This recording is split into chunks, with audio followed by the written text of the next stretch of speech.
Hello, everybody. Welcome back to Yellowjackets podcast with Justin. And me. I'm Jen. Okay. I don't do this very often. All right. I thought we had it, but You thought we maybe had it? we'll Really? get you. Because you called it Yellowjackets podcast. So we still don't have a name for this It's podcast. called Yellowjackets podcast. Okay. Is there another name? No, I don't know. No, Okay. not that I have. No. All right. Not yet. I'm not. I'm The not power of yet. the what? The power of yet. The future possibility. Forget that. Okay. Let's edit this The out. power of yet. Okay. The power of yet. That feels like a thing. Feels like something they could say in the show. Uh, like the weirdos. Anyway, The cult.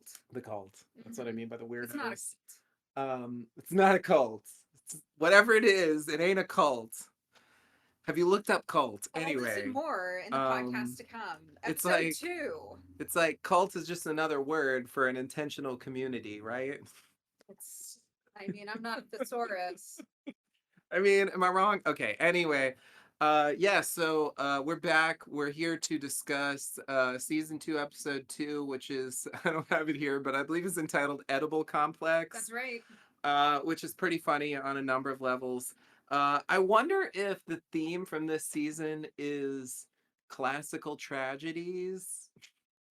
Oh, well, that would fit with the Friends, Romans, Friends Countrymen. Roman. Well, Yeah. yeah, and it would also fit with the Greek feast, which we will get to. Oh yeah, right. There's that But let thing. us not begin at the That's end. actually a good tie-in. Yeah, I didn't even think about that. Yeah, yeah. I'm still thinking about that speech that Lottie gives in the first episode. I still find it a little baffling. I mean, I guess it fits in with the way she is in this episode, but I do still feel like there's something we're missing there. I'm sure there's something we're missing, but I will say that after when we recorded the first podcast, I was sort of resistant to the simple answer that she is just scamming the members of her intentional community, but that she might have actually undergone a transformation. But this Rolex line and Oh her yeah. reaction to the Yeah. smoothie or whatever it is, Yeah, right? I now think that she's just being insincere. That was a curious little moment. Yeah, yeah. We'll definitely have to talk about that. That was a weird one. And yeah, I was also I think I didn't say it. Of course, she was raised ultra wealthy. It was her True. father's charter. Her father chartered the flight that Yeah. crashed. Yeah, yeah. So It's true. It's true. And apparently I learned this I think off the podcast. When she came back, she was sent to be treated in Switzerland. maybe that's where Um she got the Rolex. which I think is hey, I didn't even Hey, think about it. Rolex is a Swiss of thing. course it is. Honestly, that's almost believable, but no, I mean It's they're not. just It's not expensive. Patek Philippe. I don't really. Anyway, the point is, I had that revelation that that maybe Friends Romans Countrymen was actually referencing um I mean, among other things, lend me your ears. Like, Right. okay, we all know about the ears, the infamous ear thing. Um, but also the fact that like if any of you out there, if you're like big Julius Caesar fans, you might know that when that speech is made, the stuff that he actually says is insincere, and he's actually trying to make a point by saying the opposite of what he really believes, and so anyway, I just feel like maybe that's at least a hint about duplicity because Lottie's speech is the only speech in that episode. There's nothing else in that episode that would count as an address to a crowd, nearly Yeah. as well as that does. So it makes me think like if there's a comparison, that might be it. Yeah. And I was really trying to think about Oedipal complex, and I feel like it doesn't line up quite as well, but the best I could come up with for Oedipal complex was that, you know, there's this so like in I mean it's a whole thing, but like the thing in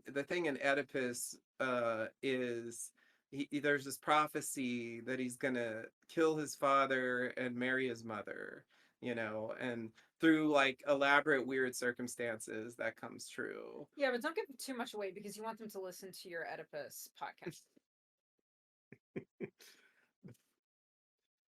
Good point. Yeah, it's not a big spoiler because that prophecy happens right away. And really the whole point of the story is like you already know, it's like predestination, like Right. it's not about being surprised. So I actually think it's one of those where being spoiled is okay. In fact, being spoiled was part of the experience, I think. So I I'm gonna see. that's my I see. defense Okay. of spoiling Well, we'll that let the listeners classical decide. tragedy. Anyway, I feel like the closest thing, I mean, maybe you can come up with something better. Closest thing I could come up with is eating Jackie. Eating Jackie. Like Um, eating Jackie is the equivalent of killing your father and marrying your mother. Like it's like eating your best friend, you know? uh-huh. Like that somehow is Oedipal in a way. I Hmm. can I can see it. Okay. Uh, I'll buy that. I'm not. I was gonna say I'm no classicist, but then I was thinking, is that does that even count? In that, so yeah, I don't know shit about Greek tragedies. I guess that's one of those that there's like the pop culture conception of it, and then Hmm. there's what's actually in the text. Yeah, yeah, yeah, yeah. But certainly there's some psychological stuff going on in this Oh episode. We yeah. got we got obviously dead ass Jackie, uh, DAJ. DOJ, and then the visions, Lots of and visions. asking how those visions, their reappearance in the contemporary moment, what that tells us about the psychology. Um, so yeah, it's quite an episode.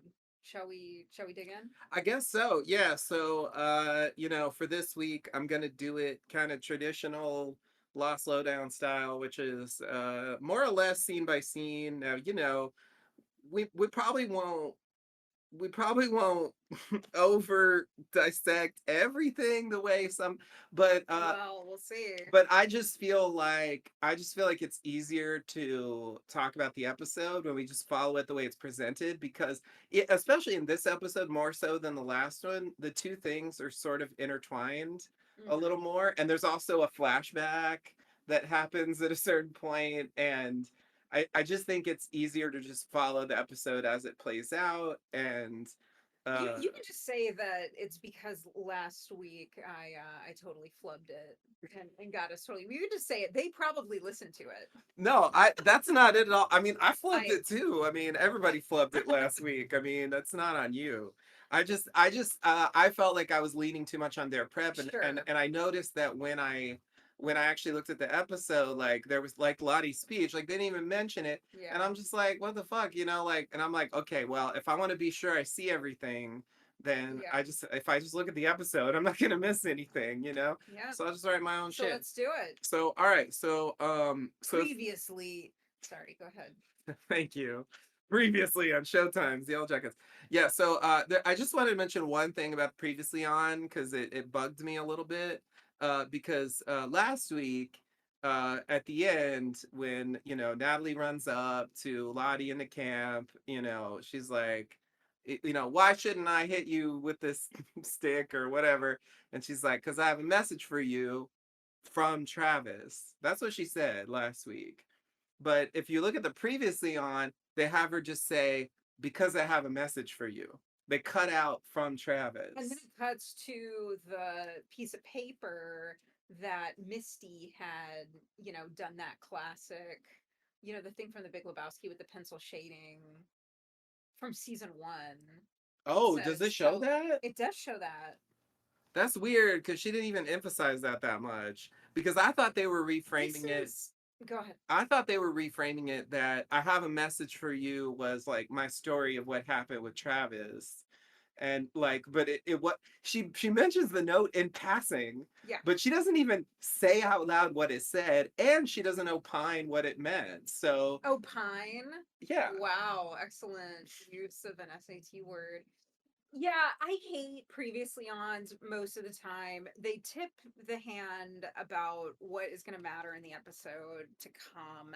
And then there are these other times where it's like, wait, is that what we were supposed to believe from that?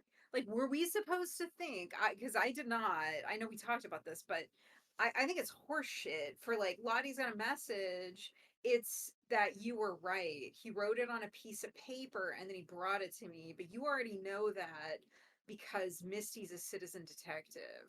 Like it just doesn't work, but it's also, one of those TV loves to do this where, you reach this high drama moment in a scene and then the scene cuts and then you never find out how it actually Yeah, resolves. yeah, yeah. In this episode, they pick up and they're walking together some Yeah, other time, like yeah. not that Another, night. yeah, it doesn't pick right up. So yeah. So, yeah, was there anyway, whatever. Yeah, So, yeah. Well, it just bothered me because like we're gonna go through it in detail, but like the stuff that she says, like there's nothing in there that I think counts as a message from Travis. Because like I said, though she mentions the note in passing, she doesn't even mention what it said, yeah, and Natalie already knows what it said. yeah, So it's like that's not.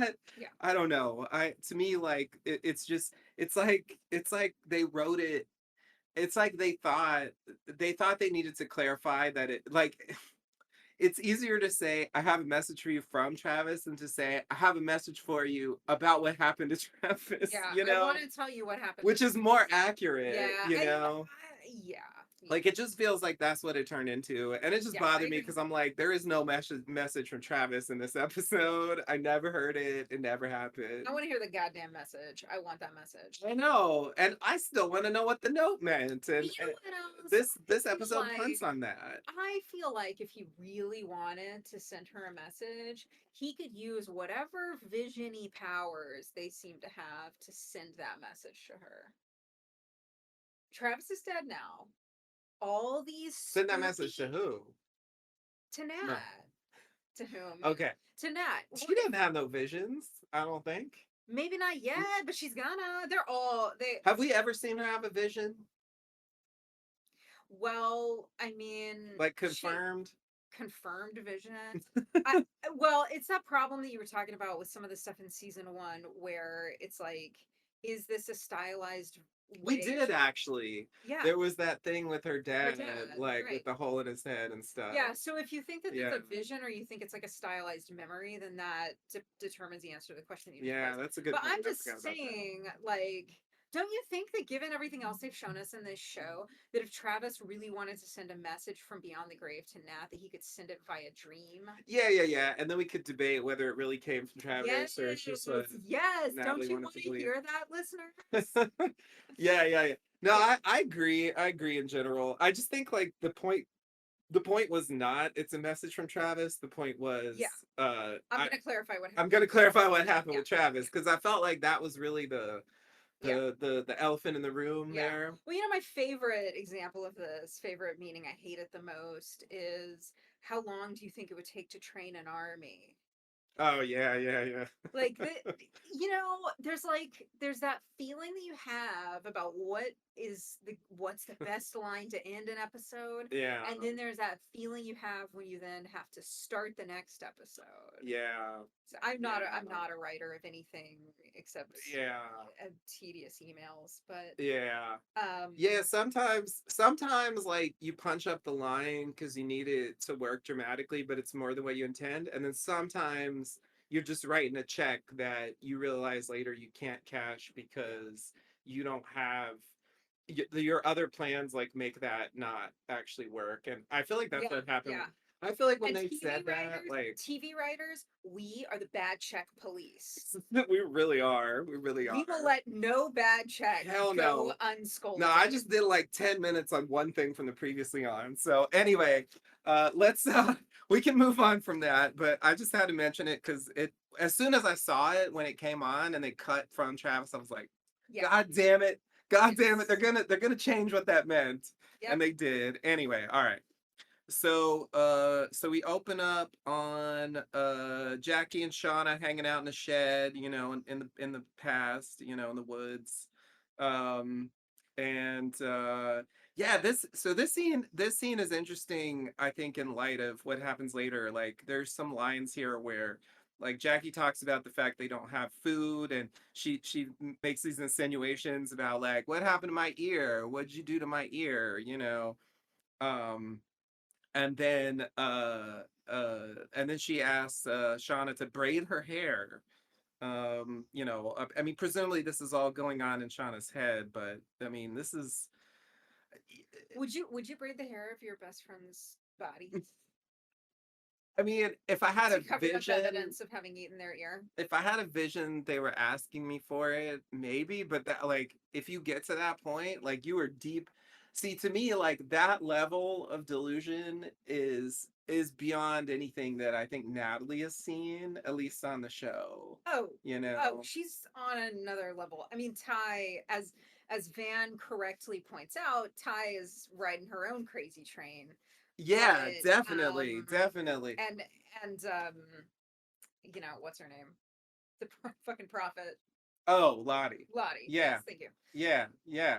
Yeah, I had uh I saw an interview with Juliette Lewis where she said something like, I think my character is the most sane one on the show. And I feel like that's kind of reasonable. I think that is probably true. Like Yeah. she's messed up, but she's messed up in probably like the Well, healthiest way. I'm waiting to see Van. I want to see how Van's Well, we'll have doing. to see Van. We'll have to see Um, Van. We still haven't seen Van, so because we can all see those credits, those opening credits. opening Clips. credit spoilers. Um, Yeah. Yeah, yeah. She was like, I have to be in the opening credits, so too bad. too bad everybody. Because maybe I'm just some rando. I mean, who knows? Some redheaded rando. I mean, it could But happen. we could avert our eyes, but I can't. I can't do it. Each time I have to watch and see what else I notice this time. Mm-hmm. You know, Yeah, yeah. like the eyeless man, but it's a different shot of the eyeless man. I It think is a different they shot. recast that eyeless I think they man. did recast This one's like Silas a Man. more emo. Yeah, yeah, yeah, yeah. It's a very, yeah, you're very mopey, Do kids sort today of still know about emo? long floppy hair. The kids, Yeah. I doubt the kids do. They're gonna have to be Kids. a little older Yeah. than kids to know what that Mhm. is. Yeah. Otherwise, they're gonna be like, "Yeah, my mommy told me about that." Well, okay, I interrupted you. So this I is was just gonna say, like, it's watching this again, it seemed like they're really setting up the idea that, well, I mean, right, Shauna already ate the ear in the last episode, right? So it's and having this scene with Jackie is really establishing that, like, she's thinking about eating Jackie. she ate the forearm chunk. Yeah, yeah. Oh, did she eat the forearm Well, chunk or we did don't she just see cut it? it, but Yeah, I I wasn't clear mean, on that. it's Anyway, gone. okay, okay. It's gone. Yeah, yeah, yeah, yeah, Um, yeah. that makeup job. I mean, I know they say that they have It's rough. Jackie be like, "You were never any good in front of a mirror doing your own makeup. That's why I had to do your makeup." But just like, well, now we know that it wasn't just the mirror. Oh, is She that was the on. She, reveal? yeah, I that's thought it. it was just because she was a corpse and Shauna's all messed up and like she wasn't, like I thought that was the idea, but is it really like she just If doesn't know how If to put makeup if on Jackie had seen that makeup, she would have died of again? embarrassment. Yeah, it was pretty bad. All right, let me just roll through here Yeah, because we're already talking about that. and I saw. Go ahead. Okay, so I'll go up to the credits here because this all kind of fits. I just want to say I saw in your notes, makeup thing. There's a makeup thing. It's called a caboodle. I'm sorry, really? Yeah, That's called caboodle? it When they wasn't. say the whole kit and caboodle, that's what they mean? Well, I think it goes the other way. I mean, I don't know when I was a kid, we called them caboodles. Caboodle. Caboodle. Wow. Yeah, I now that's like a type of dog, like a hypoallergenic dog. oh, Yeah, I know. it's I know. adorable. Now imagine that dog with like blue eyeshadow all over. Okay, so yeah, thanks. I really could not come up with a term for that. I'm like, I don't know what you call that box of stuff. Anyway, right after this Jackie Shauna scene, we cut to the cabin where they're waiting for Shauna to eat. Ty tries to. Wait, just eat. It's a fair point. It's a fair point. It's like they're being polite, but it's like, really, you're about to eat a human at the end of this episode. Like, why They're are being polite. Come on. well, why I else are they I waiting? don't It know. makes no It's like sense to me. Or if is we it don't like, wait, if we don't wait until everyone is at the table, then we've lost all connection to humanity. Yeah, like that. I feel like it's almost like that, like some Yeah. kind of civil. The other thought I had was because they talk about like eating her share and stuff. Like if they start eating, they don't think they can stop, and they don't think they'll be able to leave any for her. Like I like that, that. but I think you're meeting them more than That's halfway. another. Yeah, I mean they don't really explain it, so I don't Yeah. know. No, I It's like that. weird. I like that. Okay, so like Ty tries to go out, but Lottie stops her and basically says, she'll come out when she's ready. She's like, it's Lottie's like cool with it. I don't know if she really knows what's going on in there, but she's like, just like, yeah, she needs to like work it out. And then we get our first mystery of the episode, which is Ty notices that someone shit in the pee bucket. And no one admits that they were the one who shit in the pee bucket, and then Ty goes to throw it out. So I don't know. Let's just open it up. Who do you think shit in the pee bucket? Okay. All right. I did not have a theory, but I'm just gonna say, I think it was the musical theater girl Mm, because right, right, socially, right. I just What was her like Crystal or something? I don't know. don't I don't remember her know. name. I I know who mean, you're talking yeah, about. Yeah, the one from the last yeah, episode. Yeah. yeah. Poor girl is gonna get eaten. She's so gonna get eaten Mhm. if she's not like the one. What do they call her? I heard in the podcast they got a name for the one from the opening scene. I think they called her. Oh man, what was the name? Um. Well, you think on that. Uh. I just gotta say, I freaking love Nat's line. If it's yellow, let it mellow. If it's brown, do that shit outside.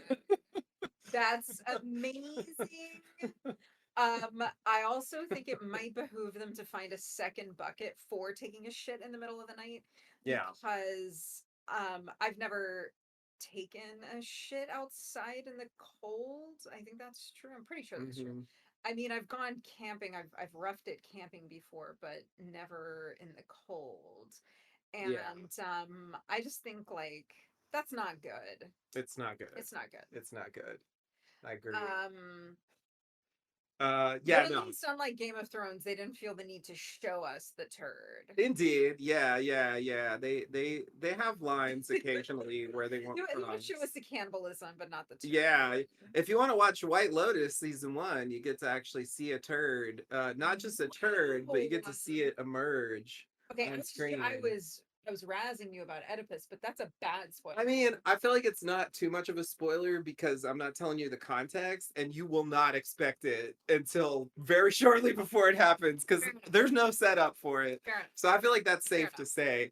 But yeah, that's a show. Anyway, it's not Yellow Jackets though. Okay, so yeah, I have no idea, but I just think it's interesting that it's unresolved who shit in the pee bucket, you Yeah. know? Like it's Yeah. weird. It's weird. I mean, some mysteries are just, I've said this before, I'll say it again. Mysteries are better than answers. So I think let's just cherish this one. I mean, I was thinking like maybe Ty's bad one did it, because I feel Today's like bad one took a bad one. yeah, yeah, exactly. Because like I don't know, I feel like that would almost make sense, like as some kind of like No, but Ty's bad one can't wait to get out of the cabin. yeah. Ty's bad one would just like, I don't know. But sometimes Ty's bad one stays inside and does stuff. So I don't know. I'm just saying. I'm just saying like if Ty's bad one did it, then it doesn't have to Ty's be. bad one did not take the shit. I'm It's just just a putting it down. theory. No, Just a yeah, theory. there are two things I know. I know that no, I mean there are three things I know, but two things I know about this turd. One, it was not Ty's bad one. Okay. Two, it was not Nat. Anybody else? Fair game. Oh, because she got mad about it. Now wouldn't have done it, but if she had done it, she would have owned up to it. Yeah, yeah, yeah, yeah, yeah. No, I agree. I agree. Her reaction suggests that it wasn't Let her. us know what you think. Yeah, yeah, please send in your theories Hashtag Turgate. to hashtag turdgate Twitter.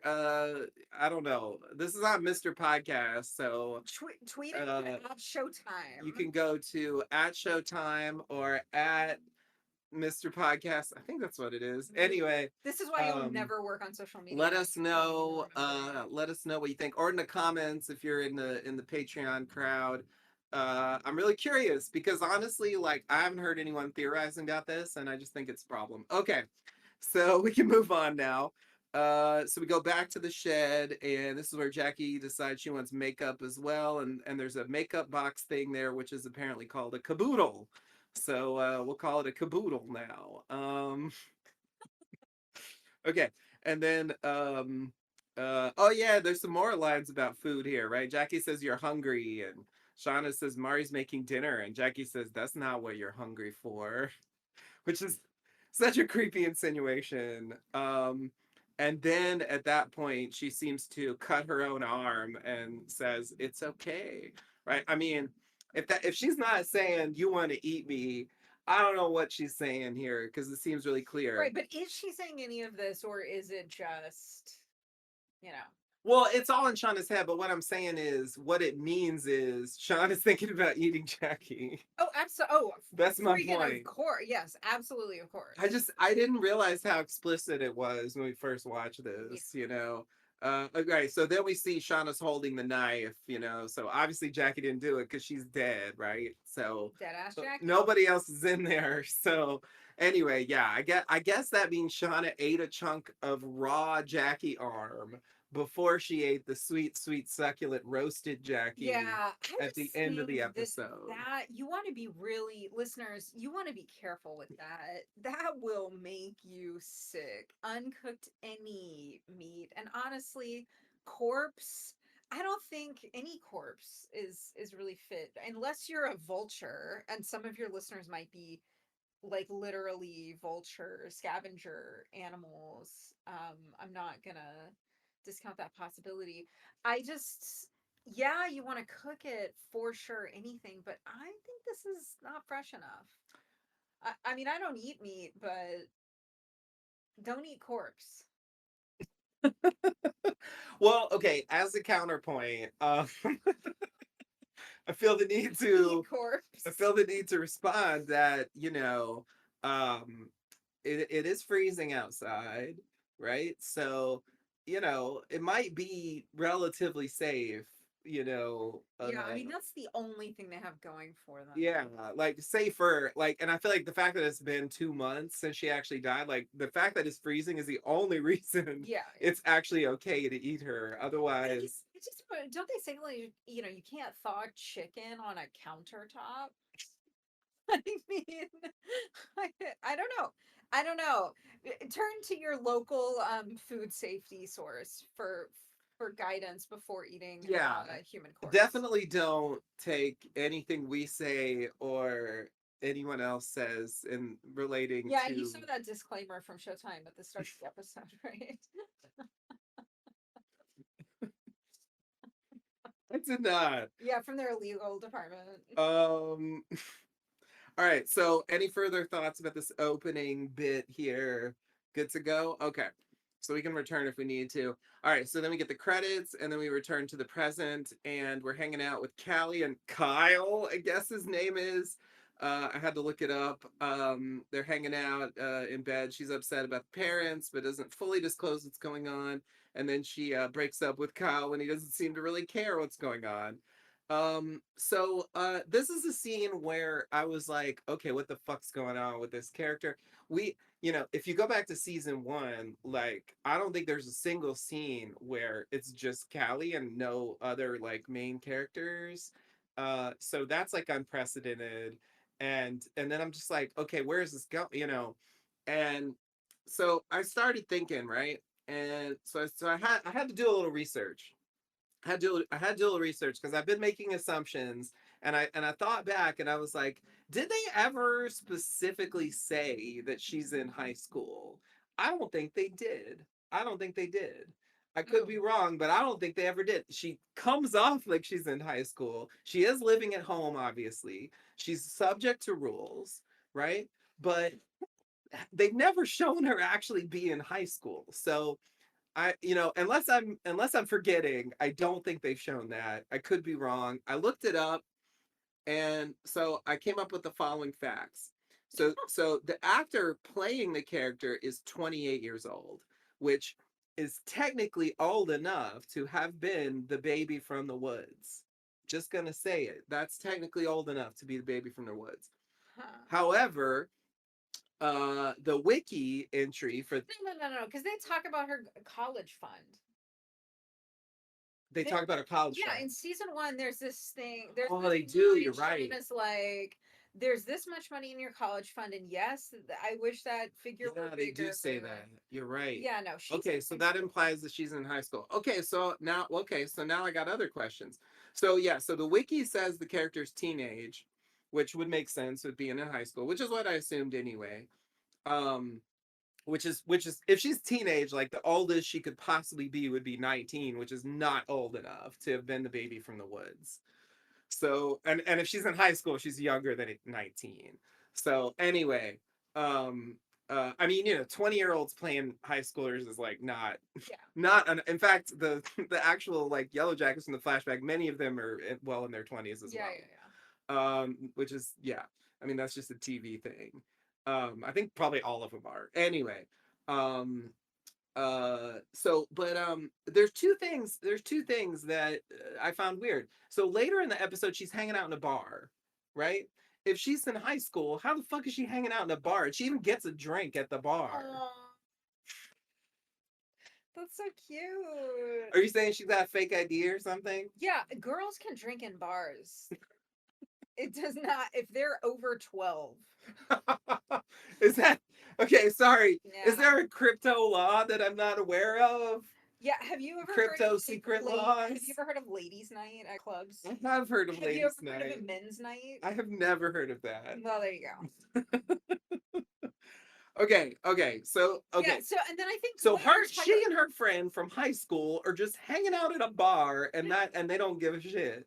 no, That's crazy. well, That's crazy. All right, whatever. All right. Look into that, all right? I think this might be a problem. So yeah, call the cops on this bar. They're serving underage kids. They didn't even okay. ask for Okay, the ID. so it's just like they don't even make a point of it. So Yeah. and she No, even she's in high school. She lies. She says she's in college. she's revealed to be talking to a cop later, and the cop doesn't even bring up the fact that she was drinking. Anyway, all Yeah, right, well, whatever. Cop didn't care. the cop Cop bought bought her the an drink. alcoholic drink Yeah, for an underage, a girl yeah, that he knew was underage. yeah. It's just So weird. You would think because of the context of that maybe scene. that's what is going to get Shauna's murder conviction thrown out. Because holy shit, they are right there on her trail. Okay, so you would think because of the context of that scene, like, okay, in that scene, I mean, we're gonna talk about that later, but in that scene, Kevin is like the one going, "You did what? You're not supposed to go undercover. What are you doing?" Right. Right? That was the natural time for him to bring up, she's underage, right? What are you Yeah. doing in a bar with an underage Yeah. girl? Like, what, Yeah. like It's not a good he look. never says that, right? And to me, it was conspicuous, and it was conspicuous for other reasons as well that I'll talk about later. I Oh, won't. I good. won't go into it all now because I think your thing about the college fund does seem to torpedo the idea, but it started making me think that she was the baby. Like I started to believe it. All right. We don't have to go on and on about that, but there's one more thing I wanted to mention, which is a trivia from the wiki, which mentioned that in the original pilot script, there was actually an older sister that was mentioned. Um, in the original pilot script, they there was a line from Shauna about your sister something something, and they cut it. So I don't know what that What? means. I don't know if that means they're holding back and there's an older sister who ran away, or they changed the story of what they wanted to do, or if they decided to cut the, like, I feel like if there was an older sister, then that surely was intended to be the baby. And Wow. I think they changed, maybe they changed their mind and they didn't want the baby to survive, or they changed their mind about what they wanted to happen to the older sister and they wanted to wait to reveal it to the audience later. I'm not sure, but when I read that, I was like, holy shit, that must be the baby if the baby's in the story, like, because if it's Callie's older sister who's like in college or something, like that's closer to the right age. That's pretty crazy. But in the show that they actually have ended up making, there's no indication. Am I correct that there's an older That sister? is correct. That That she's is not correct. just an only child. It's very possible that Um, they just decided like we're not doing that. so I had a different thought about what's going to happen to the baby as I was watching the final scene, which is and I guess it sort of goes back to my point about the the dangers of eating a human corpse, that people are really not supposed to eat humans. Like, it's a social taboo for I mean, right. Is it? It's a social taboo. Yeah, just a little 101 on being a human. No, It's but it's like like a salad lot of fork.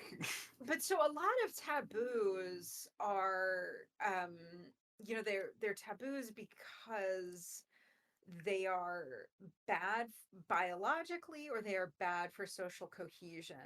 And you could certainly imagine why, but like, okay, cannibalism and incest are like the ultimate taboos. And incest is known to have, in addition to just being vomit, is like it has Hey, biological don't yuck someone else's ramifications. yum. You're right. Thank you. But biological Speaking of problems. Game of Thrones, anyway. Yeah, but biological problems, exactly. Yeah. And so anyway, I had a thought of, you know, what if in the next episode, as a result of having eaten, like, gorged yourself on human flesh as a human being, she miscarries? Mm. Yeah, yeah, yeah. Because I don't think we talked about this on the podcast. I think we just talked about this offline. And because she has gotten this far in her pregnancy, they really need a dramatic way that she's going to lose that baby, or they need to show the birth and deal with the consequences. Like, the fact that she's still pregnant, there were many times early on when she could have had a miscarriage and had it not need to be like an interesting plot development that had happened. Yeah. But now that it's gone on for this long, there really needs to be something to it. So anyhow, I've gotten us off track, but Yeah, yeah, yeah, yeah. Okay. Shall we continue? please, I let's think do. we've dealt with the Cali mysteries as well as we can for now. We will come back to that and I'll say one more thing about it, but later. Okay. So we go back to the cabin. Van notices Ty is missing. Apparently she cut the rope that was tethering them together. She goes out to look for her. We see Ty walking in the woods through the snow, and she follows the eyeless man who seems to try to lead her off of a cliff. But Van tackles her in time, and she wakes up, and we see the symbol on the tree. So what are you gonna say about that? Okay, so the first thing I wanted to say about this, because this is something I've wondered since season one. This is the first time that there has been an explicit connection between the eyeless guy, which was from her flashback, her pre plane crash, pre high school. I mean, she was like 6 or 7 or something in that scene with her grandmother. She sees the eyeless man and then she looks at her grandmother's eyes because she's like, he's gonna take my eyes, and like that's the thing.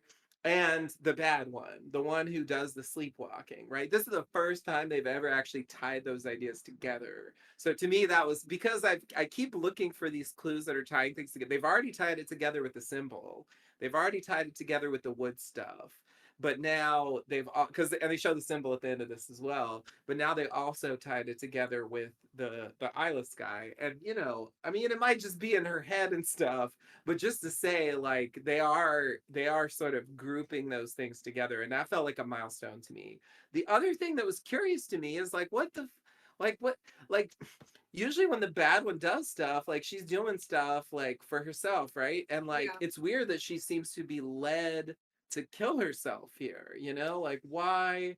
I don't know. To but me, maybe that just it's raises some questions. It's very yeah, Man in Black. It's very White Rabbit, like very season White one. Rabbit. So that's Like what that's what it made me yeah, think of. that's what I thought you were gonna say, that it's like it's almost exactly like White It Rabbit, really is. Yeah, that's what I except that thought. Thaisa's asleep. Yeah, yeah, yeah, yeah, Yeah, yeah. so I Hypnotized think instead of like, just following a thing that she's seeing yeah. in her normal waking state. So I'm wondering if this is actually pointing to a third state for Thaisa. There's normal Thaisa, there's the bad one Thaisa, and then there's like a Thaisa who's susceptible to um we don't, because we don't see her doing the stuff that we associate with bad Thaisa. We don't see her That's true. behaving in an agentic way. The We only thing just that see her being points in that led, direction is cutting the cutting the rope, rope. Yeah, that's I true. think. Yeah. Yeah. Well, watch this But you're space. right that she is just following, right? Yeah. And it's like, why, But you then, well, yeah, know? and what would have happened if Van hadn't caught up with her? Yeah, yeah.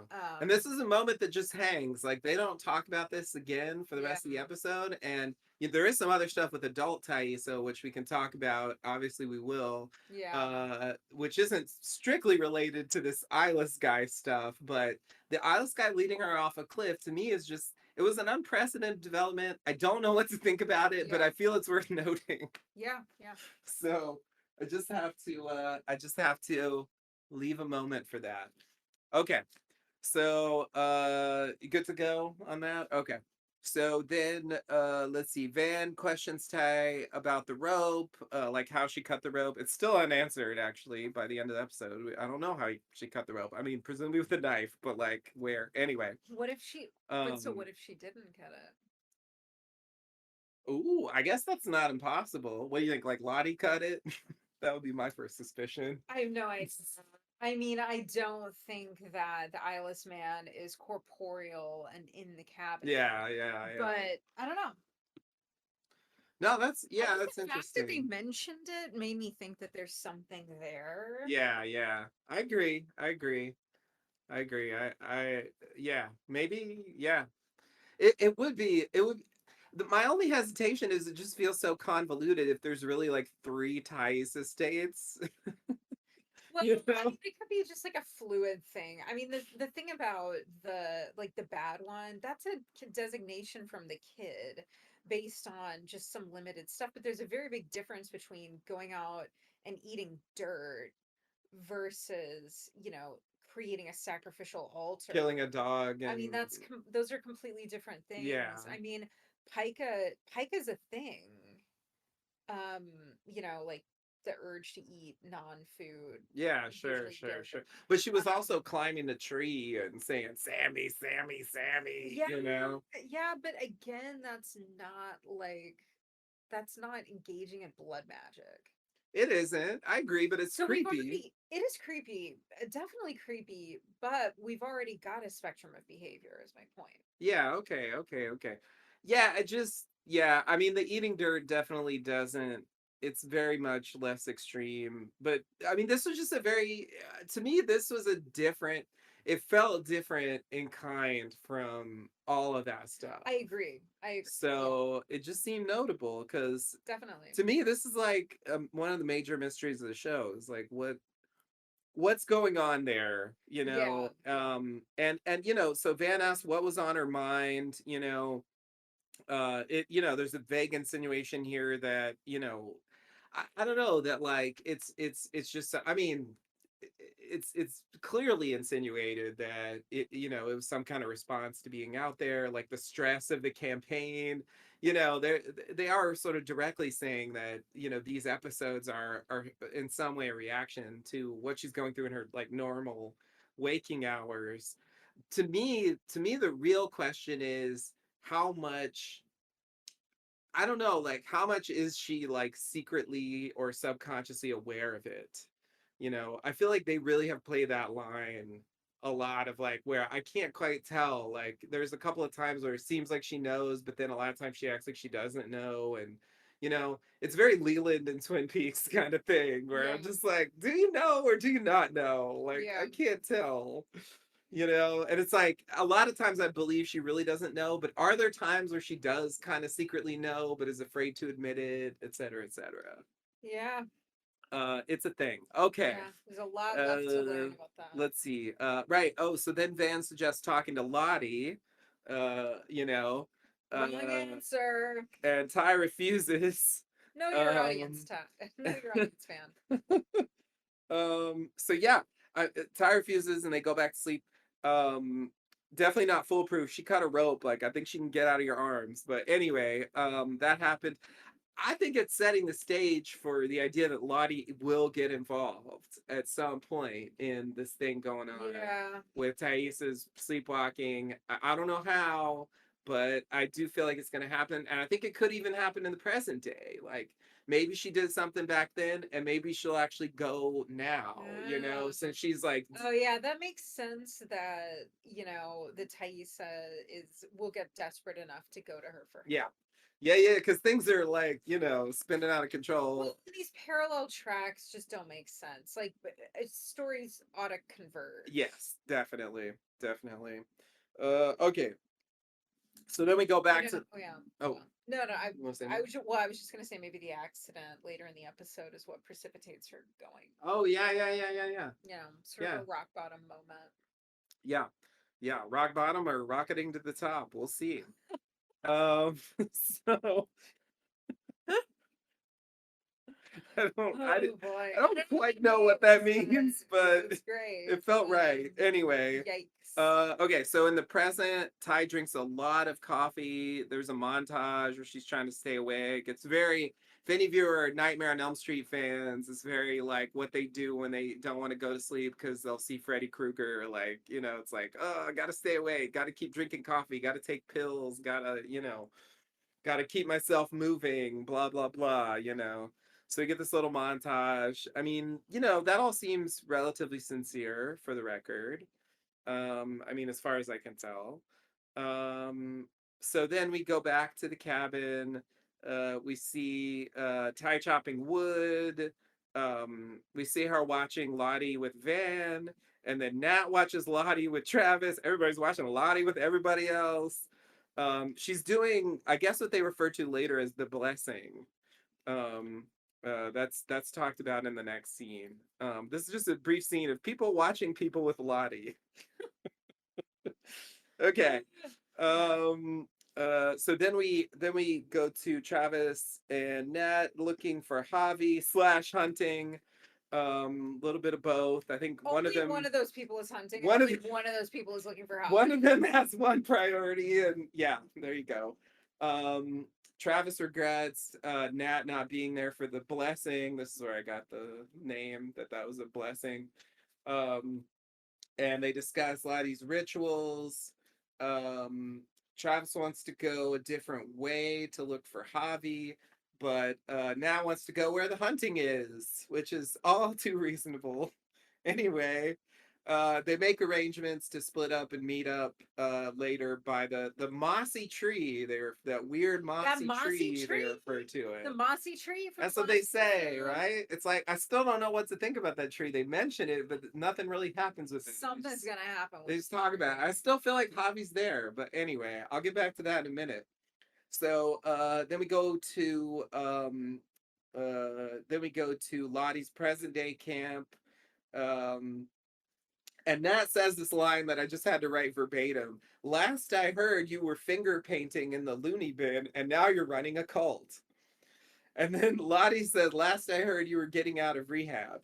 So for the fifth time. So the reason why I bring that up is because I feel like the way this is phrased insinuates that Lottie was in the, this is Natalie's words, not mine, loony bin relatively recently, right? I mean, she got out of the rehab in the pilot, right? Which was in the it. Just timeline of the show. It's only been a couple of weeks, right? well, It hasn't been that long. I think that all it tells us is that Nat hasn't heard anything from Lottie since her time in the Swiss Institute.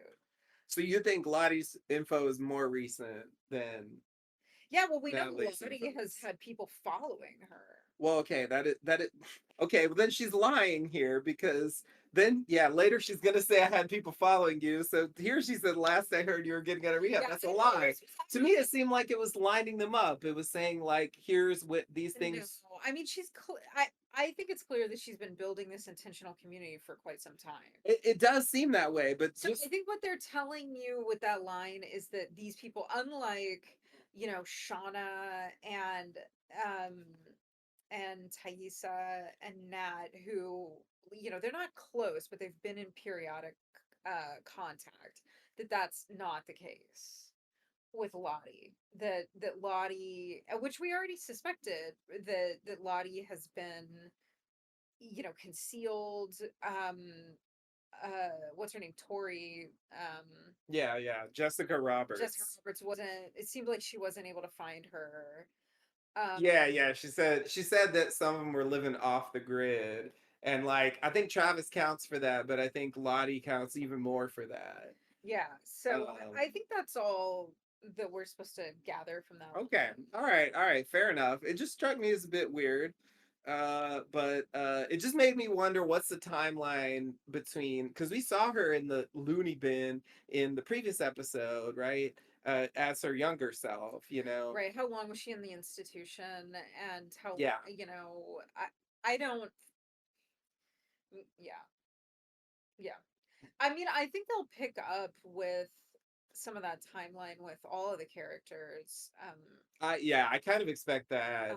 Uh, Clearly, they're not rushing it since they don't show it in this episode, but I do think over time they probably will develop that after the rescue period. yeah, You but I know, think she's been building up this intentional community, and I think one question is, how is she recruiting if she's that hard to find? I yeah, don't it's a know. fair point. It's a fair point.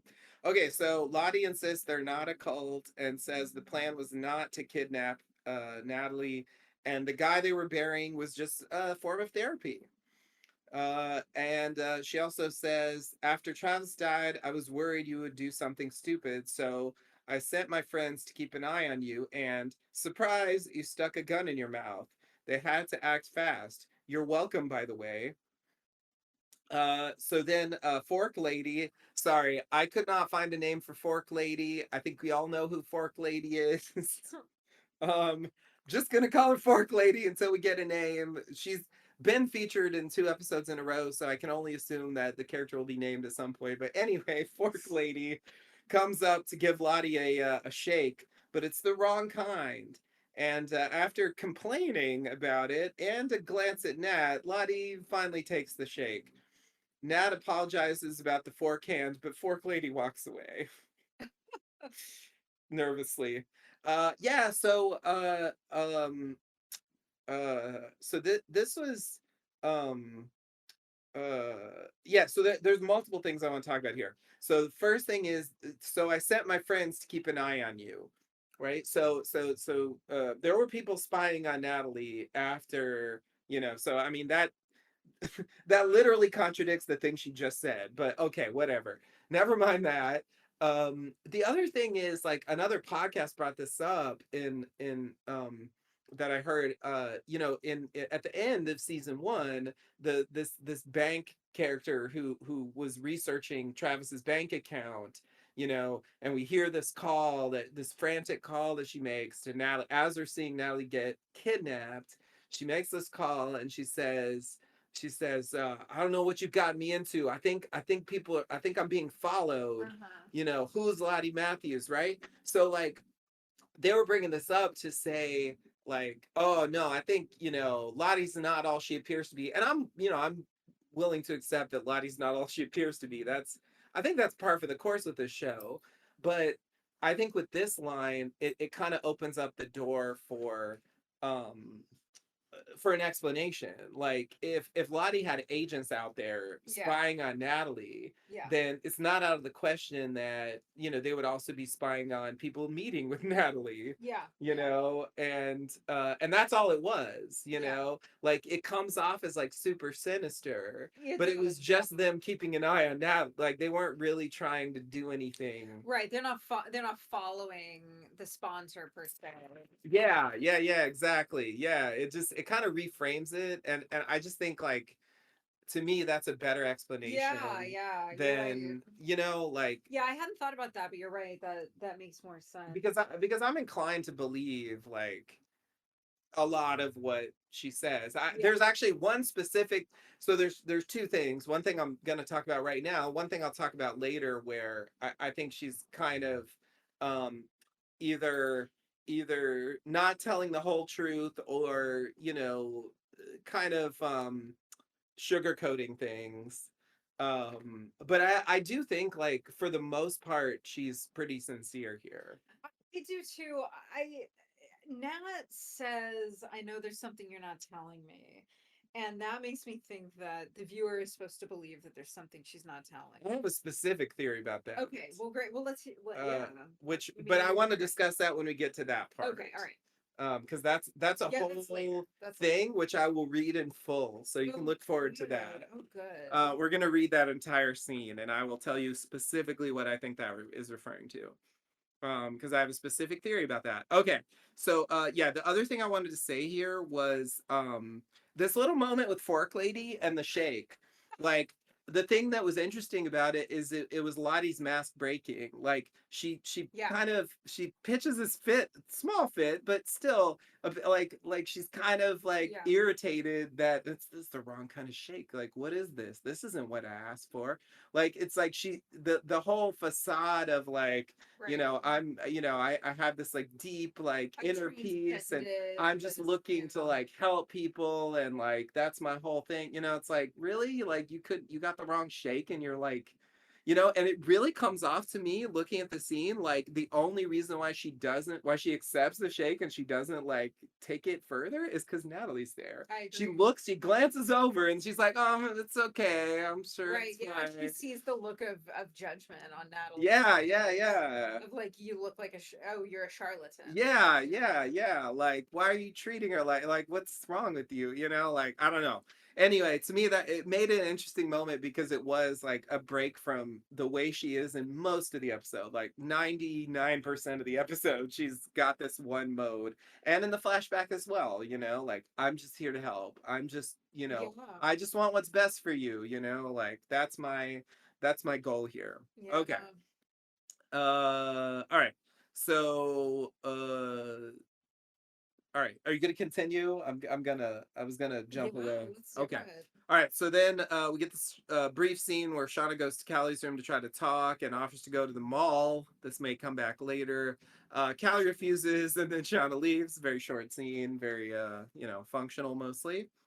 And then we get a scene where Misty calls Ty, and God. she's not calling back about Nat being missing, and she, suspects foul play. Like we saw her find stuff at the Yeah, motel. She's talking about that. So she's like trying to investigate and like, hey, there's stuff going on. Why aren't you calling me back? Like, no one wants to call Misty back. I mean, it's not that surprising. Also, Ty's dealing with some shit, so yeah, no kidding. she might not consider that a But priority. this, I didn't really think about it, but it's these two back-to-back scenes about just like awkward attempts to communicate when there's just a giant elephant in the room. Yeah, yeah, yeah, yeah, yeah. Yeah, definitely, definitely. Yeah, yeah, yeah. That's the thing. Like, Callie never actually comes out in the entire episode, like never comes out and says what her problem is. Yeah, you know? Like it's like I found the fucking license burned in a barbecue. yeah, Like, that's my problem. yeah. you You know? know that I know that your boyfriend is missing. Yeah. And like you should have had something to do with it because why were you burning his ID in the Right. barbecue? Like Right. And why aren't you concerned that yeah, he's missing? yeah, there's something like super fishy there, and yeah, it's just interesting. You would expect a confrontation about it, especially because there's more Callie in this episode than possibly the entirety of season one. So anyway, I thought that was odd, but you're right that I think that there is like a thematic parallel between the scenes. So then she checks Reddit again about the camera at the motel that they showed, and I guess it's putting the sick in forensics, but his this character's name is actually Walter, so I'm just gonna say Walter because it's a little easier to say than putting the sick in forensics. Mhm. um Says because he's played by Elijah Wood and he's clearly going to be a character in the show. It gets set up later, so you know I remember back in the day in season 3 when like it was forbidden as a spoiler to refer to Naomi as Naomi before they said it on screen, but I think that's just stupid. So if you have a problem with my saying Walter, I invite you to not listen ever again. Okay. So Wow. I'm sorry, I don't mean to be mean, but seriously, who cares what his name is? Okay. I Wow. just want a name to say. I don't want to say like, Reddit guy or whatever. I mean, I tried not to say fork lady, but I had to. Anyway, okay. So Walter says he has an idea if Misty will stop shitting on his Adam Martin theories. And then she replies, stop wasting our time with goose chases. And then she replaces or edits it and puts wild in there because goose chases isn't usually a thing that people say, even though maybe they should. Why can't you just I have a think goose chase? Why I does it think have to they be wild? should. Like a I mean, domestic goose chase would still be pretty wild, don't you think? yeah, In that is the colloquial sense, you know? yeah, yeah, for sure. I mean, I think any chase with any goose, domestic or otherwise, is going to get pretty wild. Yeah, yeah, yeah, yeah, yeah. I don't Um, know if you've ever chased. Let us know. Loslowdown.com. If why am I saying that? Sorry. Let us know at Mr. Podcast. Have you ever chased a goose? And if so, would you characterize it as wild or not? I don't chase geese. They will fuck you up. I don't recommend that you do. I'm just asking, have you? I'm I'm just not saying saying do it. disclaimer. We need another disclaimer. Don't do it. Don't Don't do do it. it. Don't do it. Don't do it. Don't do Stay. Leave the it. geese alone. Especially if they have babies. Especially if that they will hiss at you. They will. They'll do worse than And that. they'll do a lot worse if you step forward, and especially if you try to chase. Don't chase a Don't goose with give chase. babies. Okay. Don't chase a goose at all, but especially not with babies. All right. So okay. Anyway, um moving forward. Look at that. We got through a whole page. Oh my All goodness. right. We're moving on. Here we go. How we doing? Okay. Yeah, we're flying through here. So all right. So Shauna leaves the meat shed. So then Ty uses the opportunity to go over there, check it out. She sees Jackie's corpse with the makeup on it and confronts Shauna in front of the others about it. Lottie defends her, and Ty says this has to stop, and they should get rid of the body by cremating it, setting the stage for what's going to happen later. Yeah, and this scene also kind of explains why they didn't bury this like well the ground is Yeah, frozen. yeah, yeah, yeah. Like, oh, that's why you didn't bury her. But I'm just gonna say, didn't they cremate the bodies from the plane that had died in the flight originally? Or did they bury them? I think they did bury them, but maybe Did they? I'm wrong. Oh yeah, they I think bury they because showed they them go back buried. for the ring. Yeah, yeah, yeah. Yeah. Right. Yeah, Oh yeah, yeah, yeah. yeah. Which they dug up. I Yeah, mean, yeah, yeah, cremation yeah. is a good idea. It was still warm then, you know. Right.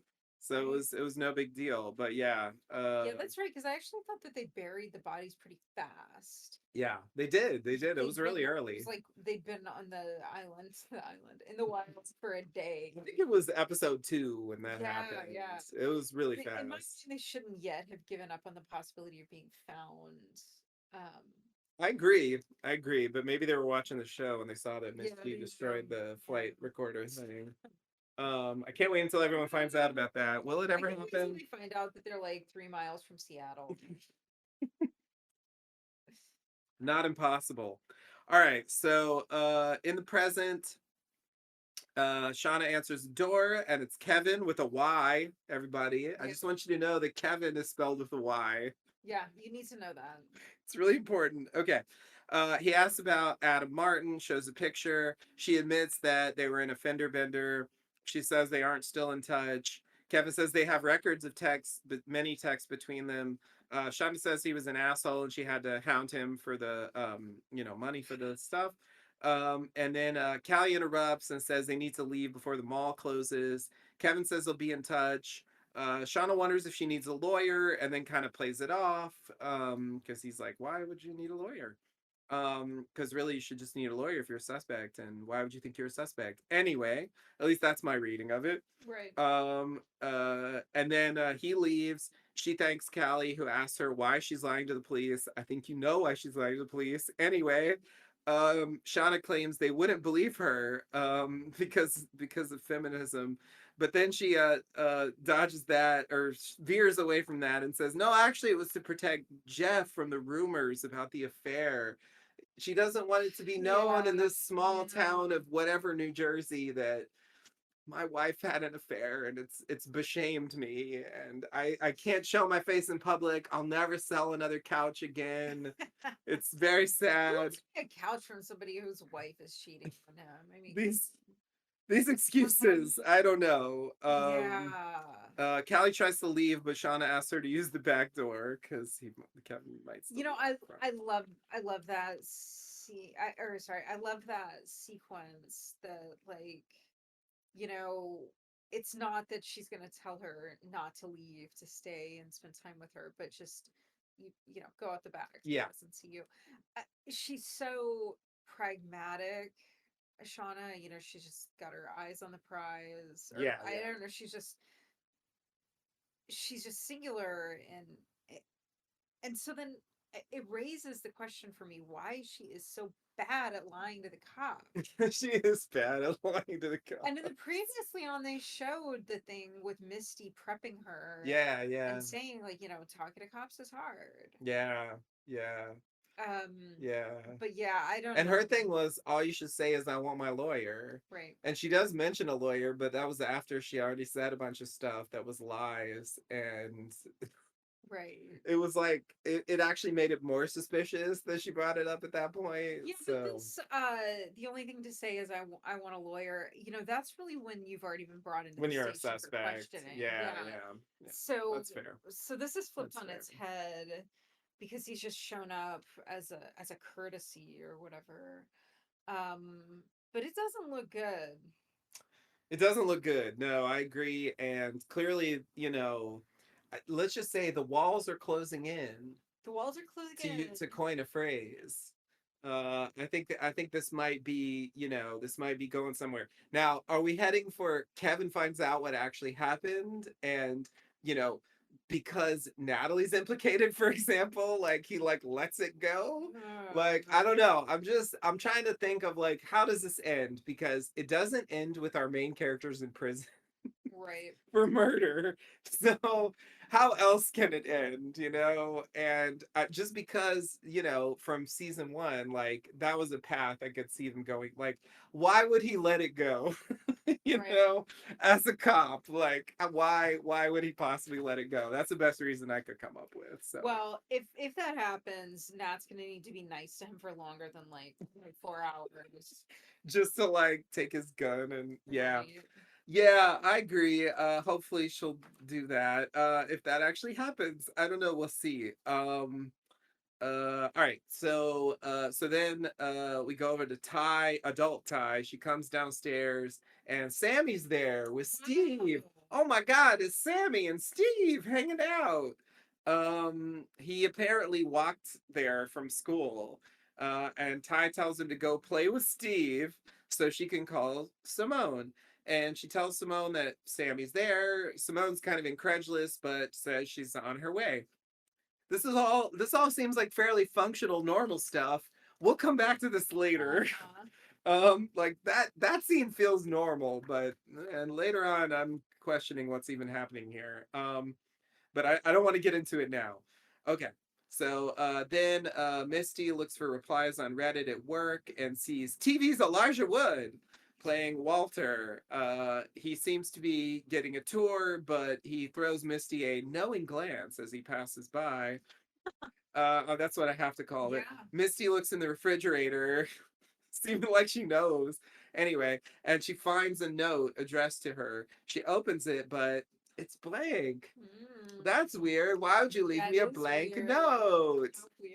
I will never solve this. So yeah, also to be continued, obviously.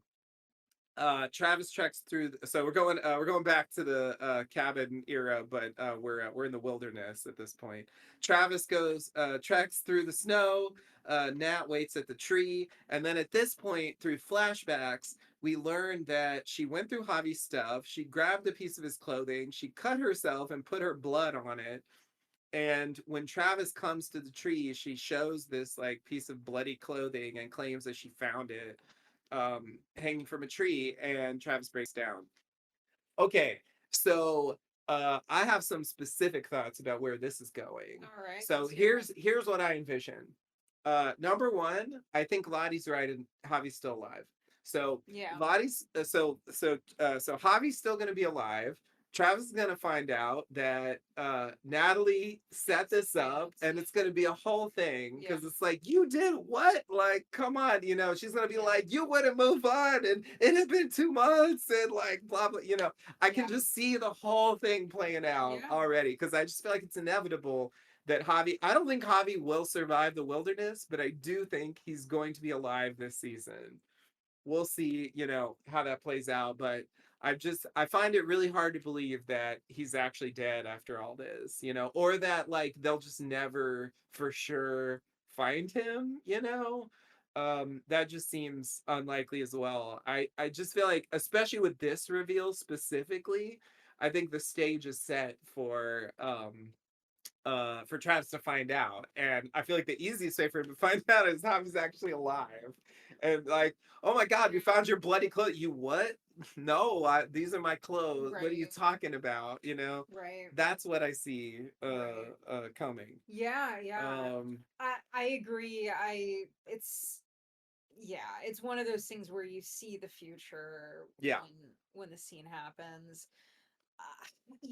I really have no idea how they're going to explain how he survived all this time out it's there. gonna have to be a weird one, definitely. I mean, magical tree stump notwithstanding, I just The he magical tree stump might be withstanding. but they're struggling to find enough food, and they've got Mm-hmm. a gun, Yeah, and yeah, it's true. And a uh, ready supply of human corpse. flesh. Yeah, Yeah, so yeah, no, it's a good point. It's gonna have to be a weird explanation. So I do agree that like normal rules, normal world, Javi should not be alive. That it's crazy that he would be alive. yeah, The only reason I think he's alive is that A, Lottie thinks he's alive, and B, it makes more sense for the drama yeah, for him to be alive. It just the way they played it out. Travis gets to the point in this episode of moving on.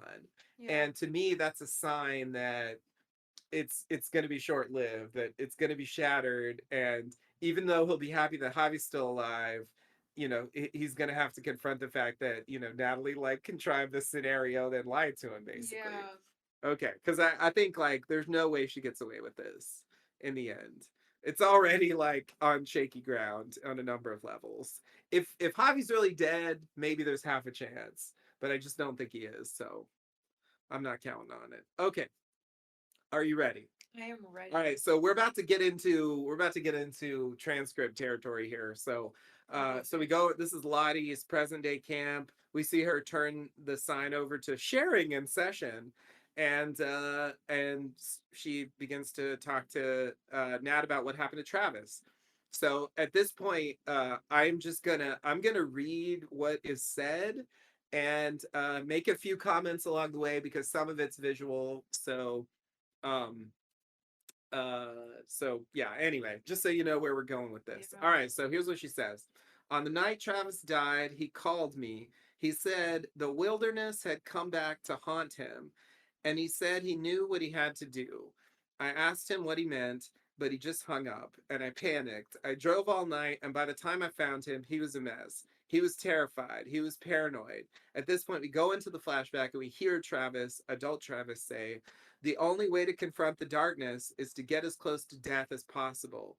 When Van almost died, when you did, you both said you saw something. The only way to confront the darkness is to find out what it the only way to confront the darkness to find out what it wants is to get as close as possible to death. At this point, Lottie has some visions. Just throwing that in there. Okay.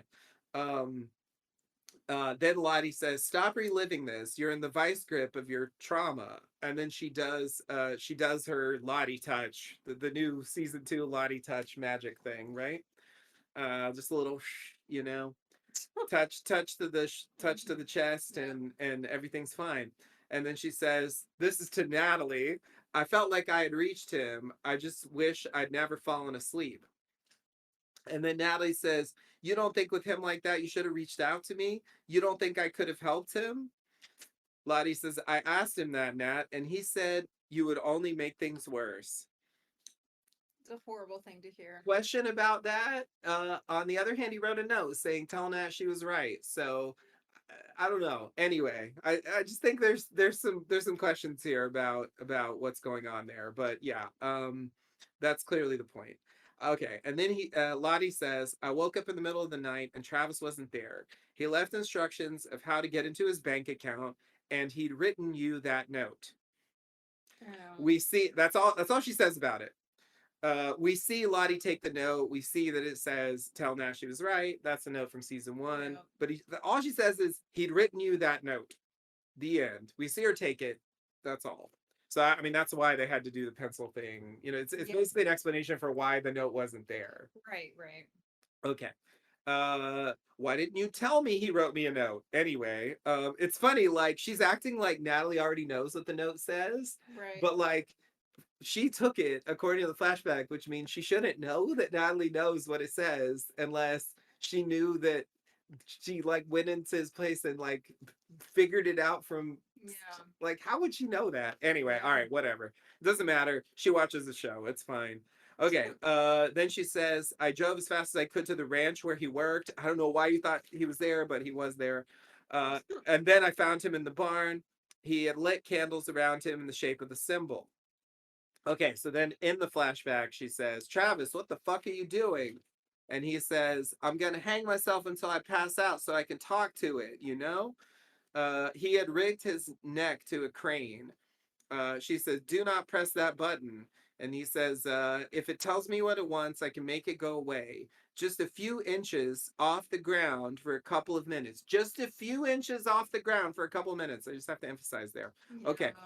Then she says, and how will you get back down? And he says, if you don't help me, I'm just going to do it myself. And she says, no. Um, and then she says, fine, stop. Okay, the moment you go unconscious, I'm lowering you back down. You got it?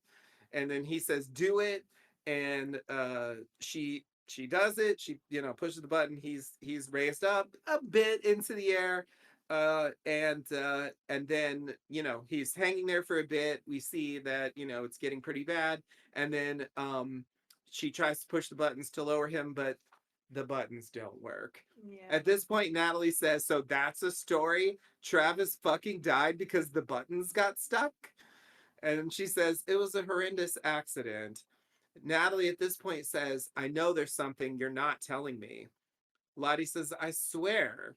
Okay, so here's what we see at this point, and this is specifically the thing that I think Lottie's not telling Natalie, that Okay. because they cut off of I know there's something you're not telling me to this stuff. Okay. So at this point, we see Lottie trying the button, and then she seems to.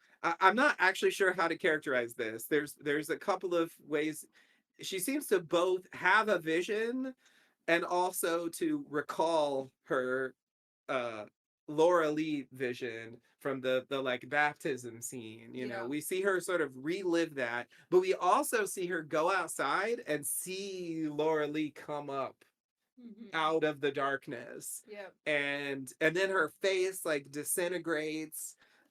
We see that explode, they cut back to the explosion vision, and then at that point, we notice that Travis is way higher off the ground. Like, Yeah. I don't know, 20 feet off the ground or something. I mean, he's way up there, like Yeah. way higher than he had been before.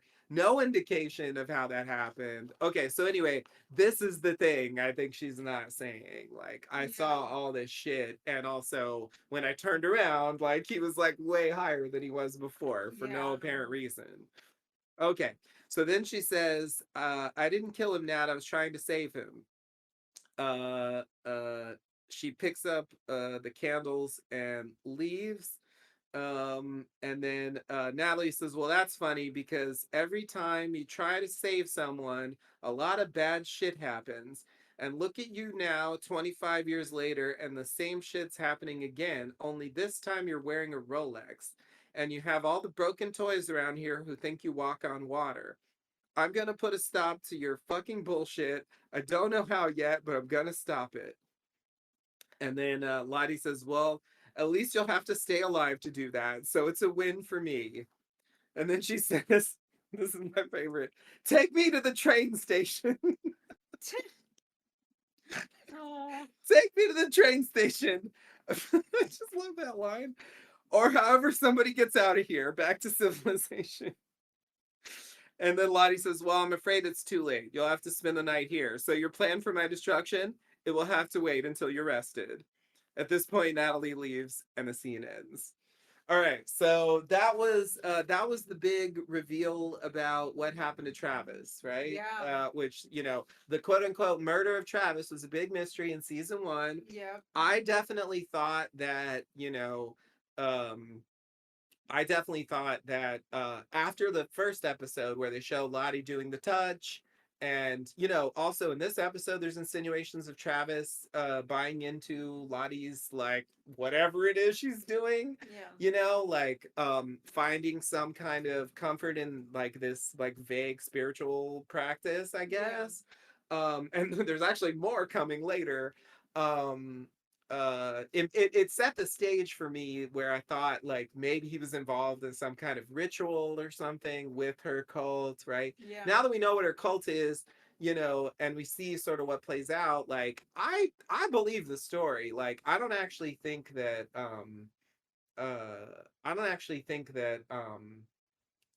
I don't think Lottie's lying about anything. No, I don't either. And to me, like there was another podcast that pointed this out, and I think this is actually a great point. Um, one of the main reasons why I think you should believe it is because there's a thing she's not saying to Natalie, right? Yeah. That actually gives legitimacy to that flashback, Yeah. right? It shows that it's a true memory, right? Yeah. Like because it can't just be this is what she's telling to Nat and they're visualizing it because I know there's something you're not telling me, and we see it. We see the thing she saw and she Yeah. doesn't tell. And if she's not telling, then it makes no sense that that's a lie because she's not going to lie about a vision that she's not even saying anything about, right? That makes no Right. sense. So I basically believe the story. I just think she's leaving out this thing about the vision because, you know, I mean, there's clearly some insinuations. I mean, we can take this however we want. Travis is just haunted by what happened, and he's already like living on his own, and he's just coping with it in a very unhealthy way. Yeah. But there's also this interesting idea here that really reminds me of the leftovers. I mean, that's not the only one to do. There was like flatliners. This has probably been in a lot of stories besides that, but just this idea of like you get close to death and this allows you to get in touch with some kind of like spiritual world or some kind of like Yeah. that's a thing that you hear in stories sometimes, and that's sort of the idea that he was going for. And like I didn't really expect that. I guess I didn't think like it was like what was the thing he said. It was like it was weird. It was like it was like yeah, if it tells me what it wants, I can make it go away. It's like he's imagining like this thing like wants something and he's gonna like figure out what it wants by you know Yeah. by getting close to death and Right. asking or something, and like getting Lottie for that makes sense. I Yeah. mean, that's actually like reasonable. Like Yeah. if you're gonna bring anybody in for some shit like that, it makes sense to me that's who it would be. And to her credit, like believing the flashback, like it wasn't her idea. She Right. wasn't all in on the plan. She was like, okay, you're gonna do it. I guess the best I can do is like just try to help you not die, and then the buttons don't work. All of that's very lost. It's just like like the reason he died is this like unfortunate practical coincidence that you can attribute to something supernatural if you want, but also could just be Yeah. a normal, like the explanation could just be a totally normal thing. Yeah. I don't know. I don't know. Yeah. It gives that third option where he didn't commit suicide, so he didn't break his pact with Natalie, but he wasn't murdered either. Right. Right. Um, Yeah, yeah, yeah. It's like a middle ground but thing. I wonder if we're gonna see more about what it looked like for him when the the like the wilderness demons or whatever visions started coming back to him. Yeah, yeah, Are I we know. gonna see that? Yeah. Um, Yeah, it was interesting. We actually got to see adult Travis, like yeah, not a ton, but definitely more than we did in season one. yeah, very I think true. that guy, like, he doesn't really look that much like Teenage Travis, but his voice is perfect. I don't know Yeah, why, but they have really similar voices. yeah, I agree. I wonder. It's like uncanny. Like, I'm like, I would believe it was the same actor making doing the voice. Hmm. You know, like it's weird. I don't know. Maybe they are even doing voiceover. I don't know, Yeah, but I if they wonder. actually found an actor who can like make that same voice, like that's kind of crazy. Um, uh, the other thing I wanted to mention was this line about every time you try to save someone, a lot of bad shit happens. So, you know, I'm generally just on the lookout for any time there's lines where they insinuate something that happened in the past, but that we haven't actually seen. There was stuff like that in Yeah, season one, too.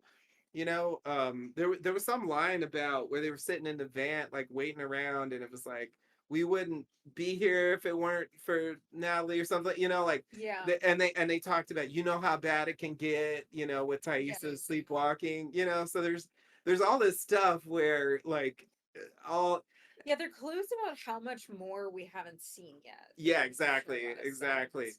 Now I do have fears, and you know this goes back to the note, you know, it is the note. Did they consider that enough that they told us like yeah the note was there and here's what happened to it, you know, like do they consider that enough? I don't know, but I'm just getting flash forward vibes from Lost, you know, Yeah, like oh, oh, uh, when you what was the line? It was like oh, uh, when you left the island, a lot of bad things happened, right, and and it was all your fault, like all this stuff Locke supposedly said, like right. and it was all your fault and blah blah blah, right? And then like when it comes time to actually show it, it's Yeah, like you never hear that, yeah, you yeah. know. You don't see that.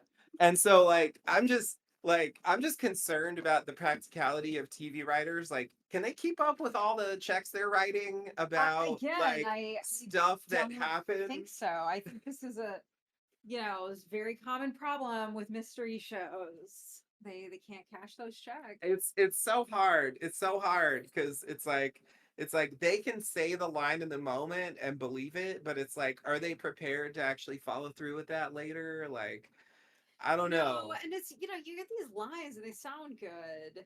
And then, maybe later with what we learn, you can sort of fit it to Yeah, what what what they tell you, we're but gonna have to wait for when Lottie tries to save someone and a lot of bad shit happens. Like that's what we can I mean, I okay, they all did the cannibalism except for the coach definitely. later this episode, but Yep. there's a difference between It's really funny. Anyway, I'll go back to that. Go ahead. well, just that there's a difference between eating this food that has presented itself to them versus what we saw in the pilot. Yeah. And I don't know. I believe that Lottie's current intentional community is more or less um banal, you know, Mm-hmm. more or less peaceful for the participants, but I don't know.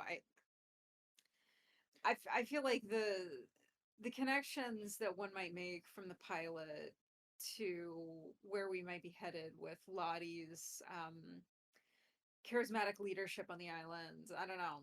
Yeah. On the island, Yeah. in the wilderness. Well, this Travis flashback tells us that she's still having crazy visions, related to what Yeah, was happening. And I mean, yeah, that was recent. And also, you know, there's there's that weird cut from the first episode of like they can help you just like they helped me, and then no one can help you, like it's like I don't know, like I'm still waiting for the other shoe to drop about like is she just taking this posture to try to like fight back these like brain impulses or whatever that she's having that are giving her these visions. Like, is it a way to just cope with that, to be like it's not real, it's all within you, is that just a coping thing, like, uh or does she actually not believe it and she just thinks like this is what people want to hear and this is the best thing to yeah. like say to keep the Rolexes coming in and The like Because I mean that line's interesting because I hadn't noticed that she was wearing a Rolex, but like having that line in there is definitely supposed to indicate that, you know, Hmm. that like this is a lucrative Yeah. operation. This isn't just for the good of humanity, Right. you Mother know. Teresa wasn't walking around with a Rolex. Right. Yeah. Right. Exactly. Exactly. I love Take Me to the Train Station. Take me to the train Take me to the train station. station. Or however else you leave this place. Where are we? I know, right? We don't even know where they are. That's a weird thing. I think we'll find out probably this season, like where they actually are. But the way that's been written, we still have no idea where they actually are. Though it is indicated that they're far enough away that it's not that easy to leave. Like there's only a limited ability to get out of I mean, I there. think they're gonna have kind of a problem with where are they because how long were they? Because she was kidnapped from New Jersey. Yeah. So But they put a bag over her head. They put her in a van. I mean, they yeah, could they put her in drive. a van. They didn't put her in an airplane and fly her to Vancouver. But they could drive. I mean, they drove for. Yeah, I mean, I don't know. Yeah, well, we'll see. It's the Rockies don't look like the Poconos or whatever. All right. Hey, they gotta. I mean, look, the whole world doesn't look like Hawaii either, but sometimes you just gotta film where you are. I don't Fair know. enough. You gotta do what you gotta do. I mean, what you're saying might be whatever. I get your point. Well, It's no, fair. I just we talked last time about where are they? What it looks the location of this intentional community looks pretty similar to the wilderness. Yeah. Yeah. Oh, yeah, yeah, yeah. And that I mean, they're clearly drawing a parallel Yeah, there. yeah, There's a lake there. It's yeah. like, yeah, there was the masks. Like, there's a lot of stuff there that's like Hmm. clearly insinuating like a connection, which is weird. It is weird to like beat back the demons by like going back to the demon type place, but Yeah, I don't know. yeah, More to come, clearly. yeah. Okay. So, are you ready to I am ready. move forward? Okay, we got one more page, so Oh, just hang in there. We're coming to a conclusion here. All right. Simone arrives at Ty's place, but the door is chained. Ty is asleep. She wakes up and lets Simone in. She wants to know where Sammy is. They look upstairs. In his room, his window is open, but Sammy's not there.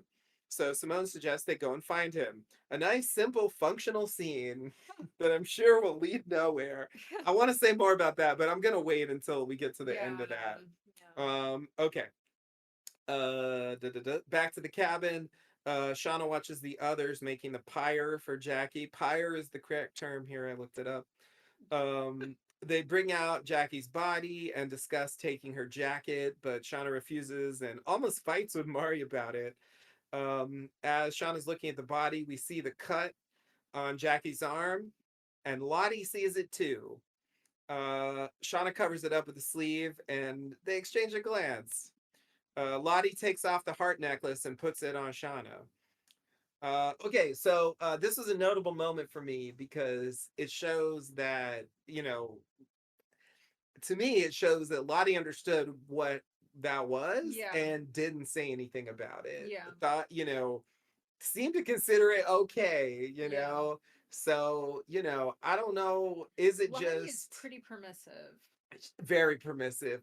Is it just this is what we got to do to survive? Is it it wants blood and like is it that? Is it the wood? Like I don't know because she doesn't actually say anything. I'm not sure what she actually thinks about this, but it is interesting that Yeah, she's the only one of any of them who knew that Shauna had already eaten some of Jackie before the end scene. yeah, and that is the implication that that is why she was so vehemently against the jacket being taken because then they Oh, would that's a see the good point. You're probably right. I didn't even think about that. Yeah, this is like a totally practical yeah, Shauna reason why, like, no, you yeah. can't have her jacket because then you'll see the cut I made when I ate her arm. Yeah, yeah, that's a good point. No, I'm actually certain you're right about that now. Good job. Thank you. Okay, so then we have Callie and a character who's apparently named Ilana.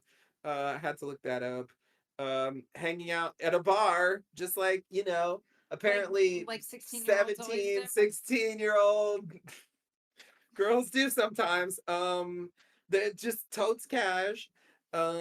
She sees quote unquote Jay, who's actually Matt, the cop, checking her out and goes over to talk. They banter and exchange. There's a lot of quotes here because this is all bullshit. This whole scene's bullshit. He is trying to get information out of her. Yeah. That's what it's revealed later. Yeah. You don't know that at the time, and when I watch it at the time, I'm like, why the fuck are we watching this scene? Yeah. This is weird. This is weird. When they reveal it's a cop, I was like, okay, it actually makes sense. Yeah. But initially, it's like, I, this doesn't belong in the show. Anyway, so Yeah, there's, if a stranger ever starts talking to you, just assume yeah, it's a cop. it's probably a cop, especially if your mother was recently involved in a murder. Yes. That's In doing a in murder. doing a murder. Definitely, she doesn't know she did the murder, but she did actually do the murder. Anyway, Um, okay, so they banter, they exchange info about their parents. The basic upshot of the scene is Callie admits her mom cheated on her dad. This is the information that that Matt the cop wants. And the only other thing I want to know from this scene is at a certain point, Callie claims to be in her last year at Rutgers in this scene. If she's fucking 16, I mean, it works with the actor because she's actually 28, but like, what the fuck? Why is he? I'm in my. Why would you see her in your last year at Rutgers? That also made me think that she was supposed to be older. But this is why, when you have you're trying to lie about your age, you don't say you're 21, you say you're like 23. I see. That's the idea. Yeah. Because she's 23, then she's in her last year, and okay, Well, yeah, because if you're like, okay. oh yeah, I'm 21, no, you're not. Mm-hmm. Yeah, yeah, yeah, yeah. Nobody's actually 21. Right. No, That's a but you go lie. straight from 20 to 22. It's like the 13th floor, you know? You Exactly. can be that You can go age, but there it even doesn't though it doesn't exist. Yeah, exist. Yeah. hey! And no one remembers it, but they should. They should. Look it up, kids. 90s nostalgia, right? That's what we're all about on this show, right? Come on. Yeah, that's a good point. Get on board. All right. So that's all I want to say about that scene. We will briefly come It's back to that it's later. a lot to carry, to suspect that your parents murdered Yeah, your mom's lover. it is. Yeah, it is a lot. Um, It is a lot. And I think she's probably gonna break down at some point, and I don't know exactly how yeah. that's gonna play out. Maybe she'll turn state's witness. Maybe Ooh, I'm just turn states. Where'd you get that phrase from? I mean, I've listened to a true crime podcast or two. I'm not a citizen detective, but I'm just Maybe saying. not yet. Not yet. Power yet. I don't believe well, okay, whatever. I don't want to go on a rant about that, but you know what I'm saying? Just like talk to the cops, you know. I know what you mean. Yes. Like directly, not just like unknowingly, you Yeah. know. I feel like it's setting up that as a possibility. Yeah. Um, you know, I don't think that's gonna happen, but I know what you mean. okay, okay. What do you think? Where do you think it's going? Do you have a theory? Well, I think she's got to be instrumental in helping to deflect attention away from her mom. Oh, you think she's actually going to help I do. Shauna? Okay, Yeah. okay, okay. All right. I mean, I think that I think Shauna's gonna get out of it, so it makes sense that she would help at some point, and that could be like a bonding moment, if you will. That's logical.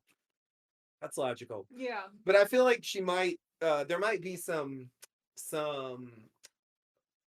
mild um uh gestures in the direction of talking to the cops. Yeah. Maybe it won't actually happen in the end, but I just feel like there's something brewing there. Yeah. Okay. So back to the cabin. They're still preparing the pyre. This is when Nat and Travis arrive. Travis has Javi's quote unquote bloody clothes. But Lottie says that can't be. Javi's alive and she knows it. So then Nat gets real mad because, Yeah. she fucking she gets mad for multiple reasons. Yeah. Some more justifiable than others. But anyway, Shauna breaks it up by approaching the pyre with a torch. Then she says her goodbyes to Jackie and lights the fire. And then Travis puts the clothing in the fire and says, "Goodbye, Javi." And they all go inside as the body burns. And thus ends the story of Jackie. Right. What could possibly go wrong? Even before I knew where they were going with this whole thing, I thought they all walked away from the body way too fast. Yeah, yeah. I mean, it's cold, but it is also fire. I don't know. I agree. It's weird. Um, okay. So we go back to Lottie's camp. We see Natalie lying down in bed. This is weird. This is weird. This is a weird brief scene. She lies down in bed and then she has a vision of some paramedics. I don't know. There's a brief flash where you see like someone like what it looks like paramedics putting like an oxygen mask on a face towards the camera. It's a very brief shot. I had to like freeze it to even see what was going on. But she has a vision of some paramedics and then wakes up with a gasp. And I think that's where we end things with Lottie's camp. So I don't know what that means. I seriously have no idea what to make of that. Yeah, I want to go back and rewatch that. Yeah, it's a weird little moment. It's a weird little moment. It's like she's lying down, and then we see these paramedics in the background. And there's one forward puts a oxygen mask towards the camera, which I guess would be Natalie. I mean, that's the implication at least Yeah, by the normal rules of editing, yeah. because then they cut to her waking up. But anyway, that's a thing that happened. So do with it what you will. I really don't know what to make of that. Hmm. Um, something that happened to her before, Yeah. s- uh, Like a memory of an overdose or something. yeah, maybe she's just having a vision. Is it related to Travis? Was it when they were together at some point? There were some implications about what happened to them after the Right. crash. Is it somehow tied in with that? I don't know. Anyway, it's just weird because it's like, shouldn't she get closure now? I don't know. Okay. Um, I mean, maybe it's not about Travis at all. I really have no idea what it's about. All right. So then Misty cleans Caligula's cage, and she's got a black light, and she suddenly realizes what was going on with that note that was blank. And she shines it on the note, and it's a note from Walter, and he says that the security camera's fake, but he ID'd a man living at the motel for 3 months, and he thinks he's being interrogated by the FBI the next morning. And does Agent Quigley want to join?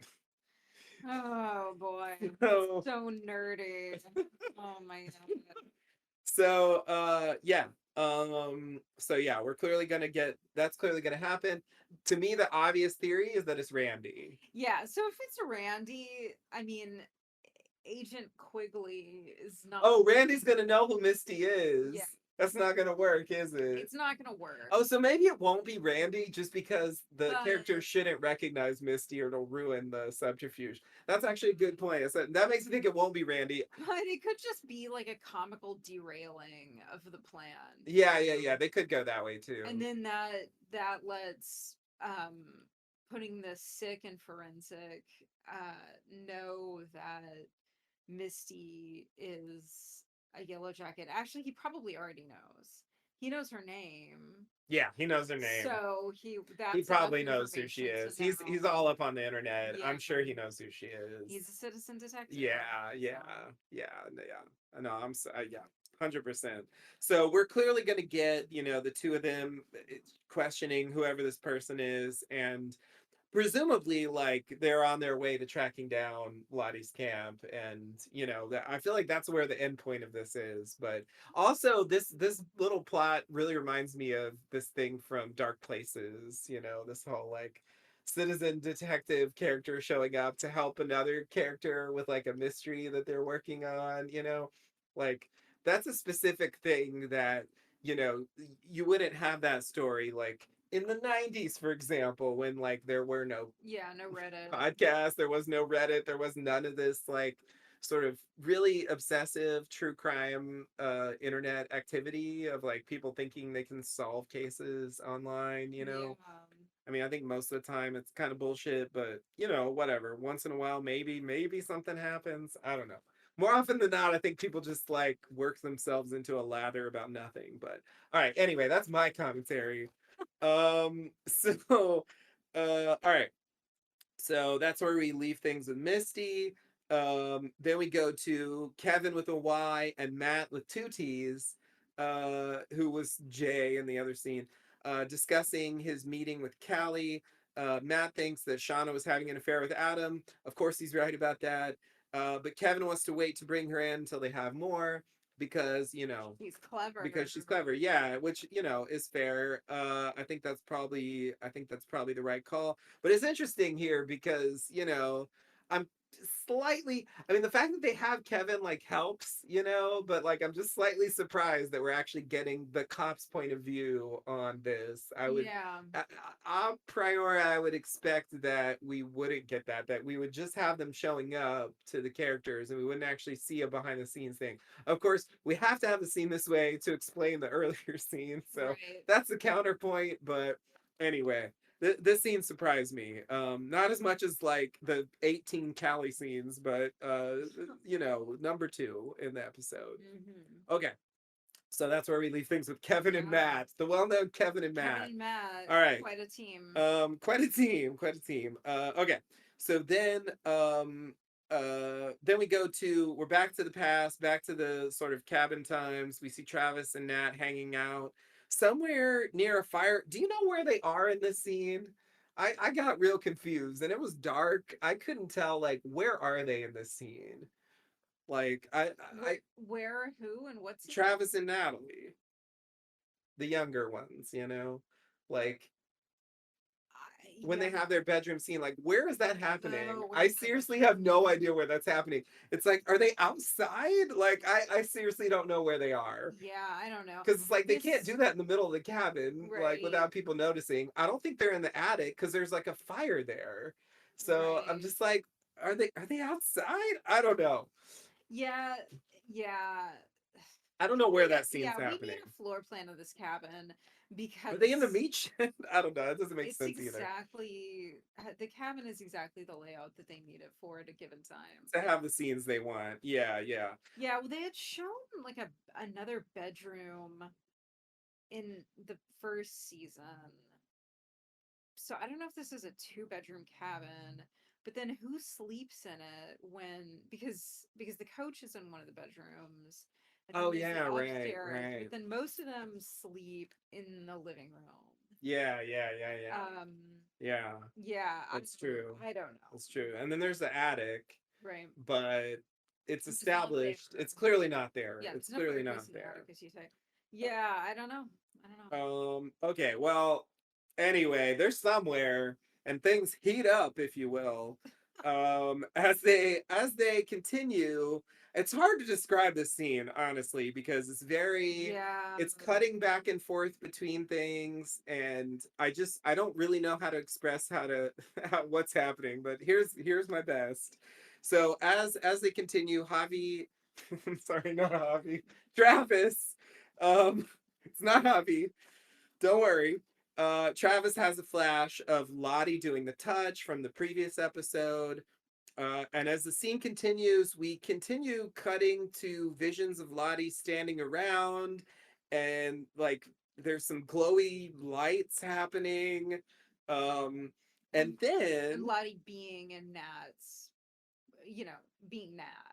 See, I don't think they do that, and that's what was interesting to me about it, like the way they did it. So, like, there's a normal version of the scene that I've seen a million times, where, they're with someone and then they see the other person in that person's place. I don't think they ever actually show that. They show Not Lottie in the beginning. standing by. Well, yeah, but in the beginning, like at the very beginning, isn't it? They show her doing the touch from the previous Uh episode, but huh. it's a flash to that. And they even show Travis there like this, Uh huh. getting the touch. Uh huh. But it's not that he sees her in the bed or whatever they're on in that Okay. scene. Then Like all the rest of the instances where he sees her, she's just standing. he's just standing there. Okay. Yeah, she's just standing there. It's weird, because that's like a classic thing I've seen like a lot of Right. times. Right. Like the first thing that came to mind of that is like from Battlestar Galactica, where it's like Ty with Six, and then he sees Ellen's face. Yeah. Like I've seen versions of that so many times, and I thought it Yeah. was Yeah. interesting Yeah. that they didn't do it that way, especially because of the scene from the previous episode when Lottie does the touch, which they reference here, Hmm. there's this brief thing that we didn't really talk about because I don't know what to do with it, where like Travis has a boner and he hides it, you Right. know? And like, I don't know what to make of that. But the Right. fact that they're then putting this in this like sex scene, it's like, there's something going on there. I don't know what, but Yeah. it's like, This primal connection. yeah, there's some kind of, I don't know, like blood sugar sex magic. I don't know, there's something going on there with Lottie and the sex and I don't know, there's insinuations. And in the flashback we see in this episode, I mean, he calls Lottie. They don't ever show them doing anything. She never says, and there's no indication that they did. Yeah. And also in these scenes, we never see them doing anything. Yeah. It's just that she's there. He keeps Yeah. thinking about her being there, Yeah. which I feel like is a weird middle ground for this. I don't know Mhm. what to make of it. I Anyway, don't it's know. very strange. It's very strange. And I just had to say that. Okay. So then, in the middle of all this, we cut to an overhead shot which shows, so it's like outside the cabin. Point of view of the wood spirit, I guess, is the implication, Hmm. even though you can question how true that is if you want. So we cut to that overhead shot, and then we see some snow falling out of a tree, or was it caused to fall onto Jackie's burning body. So that happens in the middle of this. Then we go back to Travis and Natalie. He still sees Lottie. And we go back to the fire and we see it burn. I was unclear about what to think about it. It looked to me like we were supposed to think that the fire sort of rekindled itself or like became stronger of its own accord, or maybe just some wind blew and that helped the fire to grow again, because you know how Yeah. this show is. Yeah. But it looked like the snow came and the fire was like dying out, but then it kind of grew again by itself. I don't know, Yeah. that sort of happens in the middle of this. And then, oh yeah, and then there is a scene, there is a little cut where you see Lottie like cradling Travis. So I guess that's one where she's not standing there, but they don't show Natalie cradling Travis, so it's they cut to that away from the scene. It's like they're cutting back and forth. Yeah. It's like sometimes he's imagining her standing there with them, and sometimes he's cutting away to a vision of an earlier thing that happened or something he's just imagining. I don't know. Anyway, I find it very hard to describe this scene, and I don't know what to make of it. And the fact that they intercut this with the snow falling on Jackie's body also seems notable to me. That it's wrapped up with Lottie, it's wrapped up with like all this like weird shit that's happening, and the cannibalism. I don't know, there's a lot they're doing here, and I don't know how to even begin to summarize it, but that's what happened. Yeah. That's what happened. All right. So then uh we go back to the future, second to last scene here. um, Ty and Simone drive to look for Sammy, and they get a call from the school. Sammy's still there, waiting, and never left. And Simone says, "You are very sick, Thaisa." And at this point, we see a flash of Ty, I think, uh, not seeing anything earlier and making the call. Like, Yeah. I think what this flash is telling us is that she knew that it was bullshit, which I find very strange. Like, like, wait, you knew it was a lie, but then so what we saw was a visualization of a lie? Like, is that really what happened? I don't know. I'm just very confused. This confused me, this That's shot. how I interpreted it. I interpreted it that he just, like hallucinated him You being. realize that it was a hallucination. The cut, the cut the way they cut it made it seem to me like maybe she just realized, oh, I guess Sammy wasn't there. I don't know. I found it I hard think to it make just sense of this. I don't know, that scene, it reminded me of like the Fight Club thing where you go back and you see what those scenes looked like. Okay, okay. Yeah. So see the way they cut to it off of Ty made me think that it was her memory. not just an objective Yeah, view that's like not the how I Fight Club interpreted it. scenes. That's not how I interpreted it. Okay, okay. So I'm not saying I know for sure. That's just how it came across to me. Okay. So maybe it wasn't a ruse, but it's just interesting, right? Simone says you're very sick, you know? And then like Ty does this look, this like creepy ass Yeah. look over, right? Yeah. I don't know what to make of that. And then they get hit by a car. Mm-hmm. And that's where we end things with them. I don't know what to make of that. It's Yeah. weird. It's weird. Yeah. If we get the look, did the bad one The make the bat, it's call and contrive the story and give the hallucination to the good one? Like, is it going that far at this point? Like, I don't know. it's definitely the face of the bad one That's that definitely we what it see. looked like. Yeah. Um, Yeah. And did she like intentionally get hit by a car? Like, or was it just a I coincidence? I didn't interpret it that she intentionally got them hit by a car, just that she was distracted by being, overtaken by the battle. Okay. Okay. And that led But to it an will accident. presumably result in her needing to be taken care of by Thaisa. So it'll Yeah. presumably result in the outcome that Thaisa wants, which is to bring the family back together. Right, right, right. That's a good point. That's a good point. So, Especially because, yeah, the car hits on Simone's side. right, So she'll probably have the worst right. injuries. Yeah. Yeah, no, I'm sure that's what she wants, but I don't know if that's good for Steve, Sammy, or anybody else. Yeah. Yeah, I tend to share your Because I don't think skepticism. she's handling things. I just don't. It's just not looking good. It Yeah. actually seems like it's way worse than it was last season, and it was already pretty bad last season. Yeah. So, all right. So that's an interesting moment. We'll come back to that later, I'm sure. All right. Here's our final scene. Back to the cabin. At Shauna gets last. up. What? At At last. last, yeah. Shauna gets up, and they all get up from the sweet, sweet smell of burning human flesh. Shauna goes out to look, and she sees that Jackie's been roasted to succulent perfection. Succulent perfection. They all come outside. Um, Shauna touches her belly, her own belly, and says, "She wants us too," Yeah. which I think is.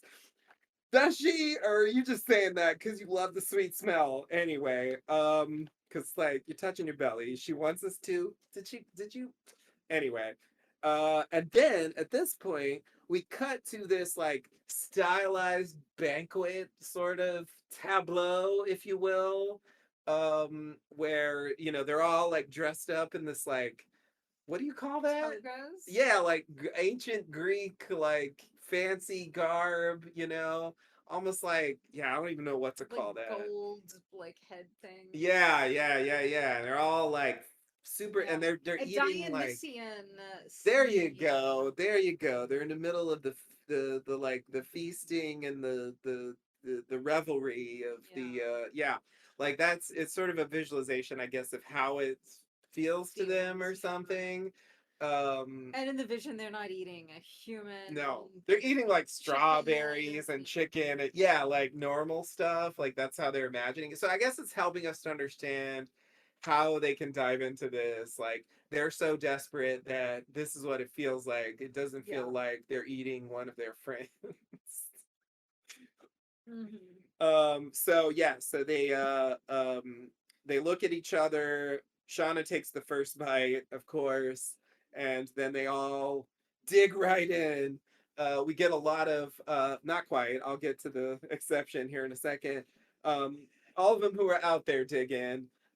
We get some fast cuts between the eating of Jackie's body and the banquet, visualization, fantasy, whatever collective fantasy. I don't know. Anyway, are they all imagining that? Is that just for us? Is it just I don't know. These are always questions about these like Yeah. fanciful sequences. But then Coach Ben, oh Coach Ben, you're in Uh, such trouble. He looks on in horror and goes inside the cabin and shuts the door, ending the episode. Yeah. knowing that surely he will be eaten. Yeah, do you think he already knows it? I don't know if he really knows it, but I know it. You know it, yeah. I Um, feel like he at least knows that, like, you know, it's a horrible thing to watch. he's already like in a pretty weak position here with like not having a leg and you know, basically depending on them completely to Yeah. survive.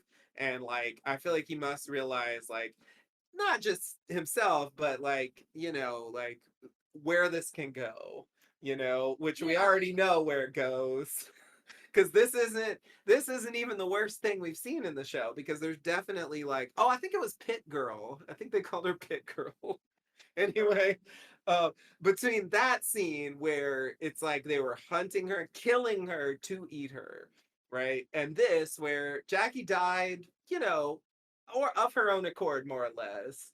And then they eat her when she's already dead, you know? So they're still going to be there for another year. Is that right? 18 months? Yeah, they're gonna be there. They're gonna be there for, yeah. I think maybe not quite another year, but close to another year. Maybe like 10 months, because I think it had been 6 months as of the previous season, and then we had two more, and it's 19 months they're gone, so 11 months. So it's pretty close to a Yeah. year.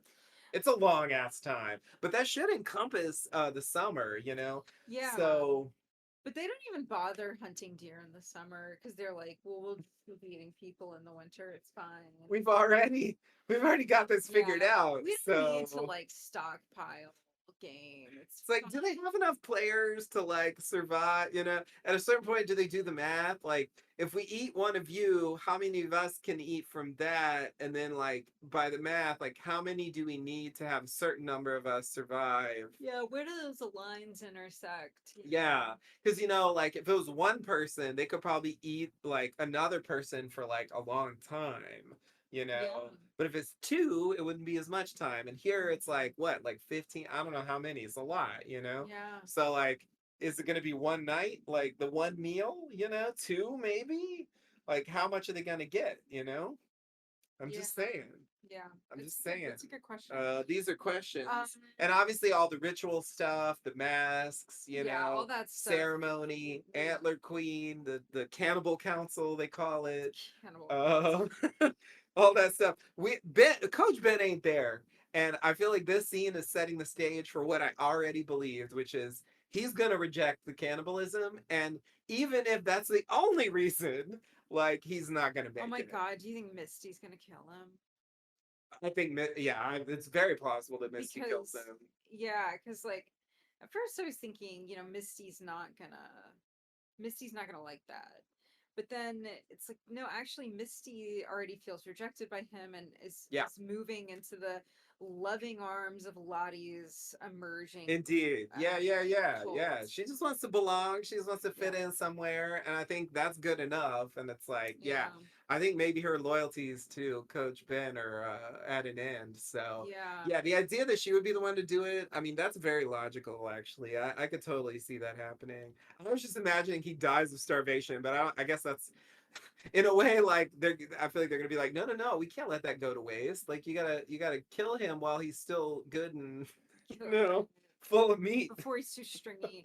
Yeah. Yeah, Uh, yeah. I just feel like that's where it's going. I don't know, we'll see, but that's it's interesting that they end on that note, you know, that like he is the only one in the group who objects to the cannibalism. The rest of them Yeah. all participate. And it's also interesting to me because in season one, the only character who was 100% confirmed to participate in the cannibalism was Misty. So they show right in the first episode, we see that she was there Yeah. at the cannibal council and all that. No other characters are shown. I mean, we do see that one character wearing Van's shirt, you know, decent chance she's there, especially given certain casting news. But you know, and decent chance, obviously, more than decent chance that all the surviving characters were there, especially now. But we didn't know that before. You Right. know, there were definitely other possibilities before of like how it played out, different factions, something like that. But this makes it clear that they all dove in, and you know, from here on, it's going to be about who do we eat next? Yeah. And how do we decide that?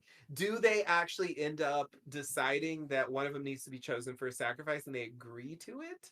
Or, like, how does that actually play out, Or is it like the council forms and they decide who's going to be sacrificed?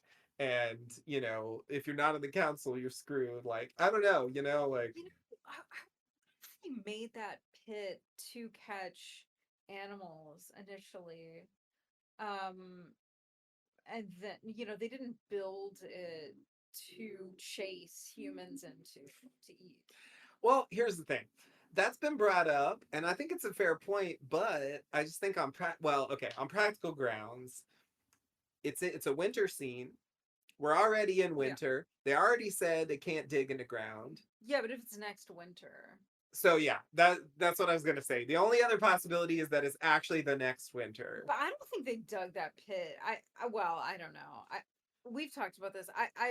That pit is pretty big for people who don't have, you know, heavy machinery. Yeah, I mean, yeah. So my point was going to be if they dug it, they should have already done it, or they're going to do it the next summer. Those are the only possibilities, I think. And maybe we will see it. It was pretty far. It was a huge progression, right? They had a whole ritual. They had the mass, all that stuff. It's possible that it was actually the following winter. I wouldn't rule that out. But I think the other possibility is that it was already there and Cabin Guy did it or something. Yeah. You know, and he had a plane. Maybe he did have some machinery. Maybe he had others there with him at some point. Who knows what happened? But I just think there's room there to say what if, you know what if it was already there. And we don't know what happened with Cabin Guy. I don't know if we'll ever find out what happened with Cabin Guy. But I think there's enough like mystery there that is possible. Anyway, I think Yeah. it's one of those three or four things that we Yeah. just mentioned. Well, I mean, it's just quite a turning point. It's a huge turning point. I mean, it definitely like draws a line in the sand for the flashback and for like you just need to accept now that we're past insinuations. They all did cannibalism. Deal with it. Yeah. Yeah. I Yeah. mean, because they were pretty vague about it in season one, and I think we all assumed probably, but it's different assuming and getting like literal confirmation where you see it happening on screen, and that it's Jackie. It's not just some rando. It puts it on another level. Um, Okay, so that's more or less the end. I just want to mention a couple things just before we wrap this up. Number one, not a word about postcards. Still waiting for my postcard Yeah. answers. Yeah. Still waiting for my postcard answers any day Yeah. now. All right. Number two, Tori, Jessica Roberts, no mention of that. I know Ty's dealing with a lot of shit, so the idea that she's not worried about where Jessica Roberts is perfectly reasonable to me. I'm very willing to accept that. Nonetheless, I'm still curious about that character's fate and will it be clarified? I'm just, I'm in a holding pattern for that. Yeah. Third thing, tell Nat she was right. Are we gonna know what that means? It's so crazy to me that we get it like mention like I feel like the last thing to do would be to not even mention it. Give us the full Travis thing and don't mention the note, right? And just like let's just kind of pretend like that didn't happen because we got nothing for it. It's weird to mention it, but so vaguely it tells us nothing about what it meant. You know, Yeah. are we going to get an answer later, or is it just like they consider that good enough that we know where it came from or why it was Mhm. gone? Like Yeah. anyway, that these are my closing thoughts. Yeah. Those are good closing thoughts. I I I don't think we're gonna hear any more about the postcards. I do. Ooh, I ooh, drawing a line in the sand. Yeah. Okay. I do think we're gonna see Jessica Roberts. I do think she's alive. You think she's alive? Okay, cool, cool. Wow, And you're making strong yeah, predictions. I am. Um, and three. Um, I freaking hope that we hear what that note is about. I think we will. I think Nat might know, but just doesn't want to say. Okay, okay. She claimed not to know in Yeah, season one. yeah, but she said that to Misty, who True. does not want it as a confidant. That's fair. I agree. Okay, So, okay, and okay. also whatever it is, the viewer might not be ready to know. You to hear about it. Yeah, yeah, yeah, yeah, yeah, yeah. Yeah, So, because it was clearly something, yeah, very strange going on with Travis. So it is possible that it plays into some plot later where yeah, they just can't tell us right now, and I'm willing to yeah. believe that. I think they will mention the postcards, but maybe that's just because I'm a hopeless optimist. You are a hopeless But I optimist. also think Jessica Roberts is still alive. I agree with you on that. So, well, we'll see. I feel like that's logical. But yeah, I don't know anything about casting news, which would probably spoil that. So Yeah. so we'll see. We'll see. We'll see. All right. So any final words, I declarations, no, anything? I I can't wait for the next Can't wait for the episode. next one. All I right. can't wait to Me keep too. seeing these visions and seeing how some of this stuff is going to coalesce now that we're moving into this new era post cannibalism. Uh, hopefully the debrief, such as it were, of this event is going to be more thorough than the the debrief of the near murder of Travis, Yeah, the which doom seems just coming like, yeah, thing. the doom coming, yeah, which just like Yeah. flew by. Yeah, yeah, yeah. Um, And they, yeah, I still feel like they haven't properly dealt with that yeah, because that was pretty sad, and especially now that they're going with Travis is like falling under Lottie's spell. Like, I do feel like that's something he should reckon with at some point, yeah, like more directly. I doubt that will happen. I agree. I agree. I think it's unfortunate. Maybe in retrospect they should have had that happen to Javi. But anyway, Yeah, and then he runs off, and it yeah. would be easier to not address it if that's how it happened. I Hmm. don't know. But all Well, right. yeah, So, we will see you hopefully next time. Maybe the time after that. Stay tuned. yeah, Things are slightly uncertain, but we'll definitely pick up, within a reasonable time period before the end of the season. And we'll be sure to cover every episode in one way or another. Sorry to be so vague, but I don't know for sure what's going to happen. it's a But mystery. You're just, um, you're introducing mystery. but the podcast will continue, so don't worry if it seems like we're gone. We're not gone. We'll be back, I promise. We're right there in your hearts. And we're right there. We are. We're in your sacrificial hearts. Hmm. That's right. So until next time, Chomp, chomp, chomp. I'll just let that.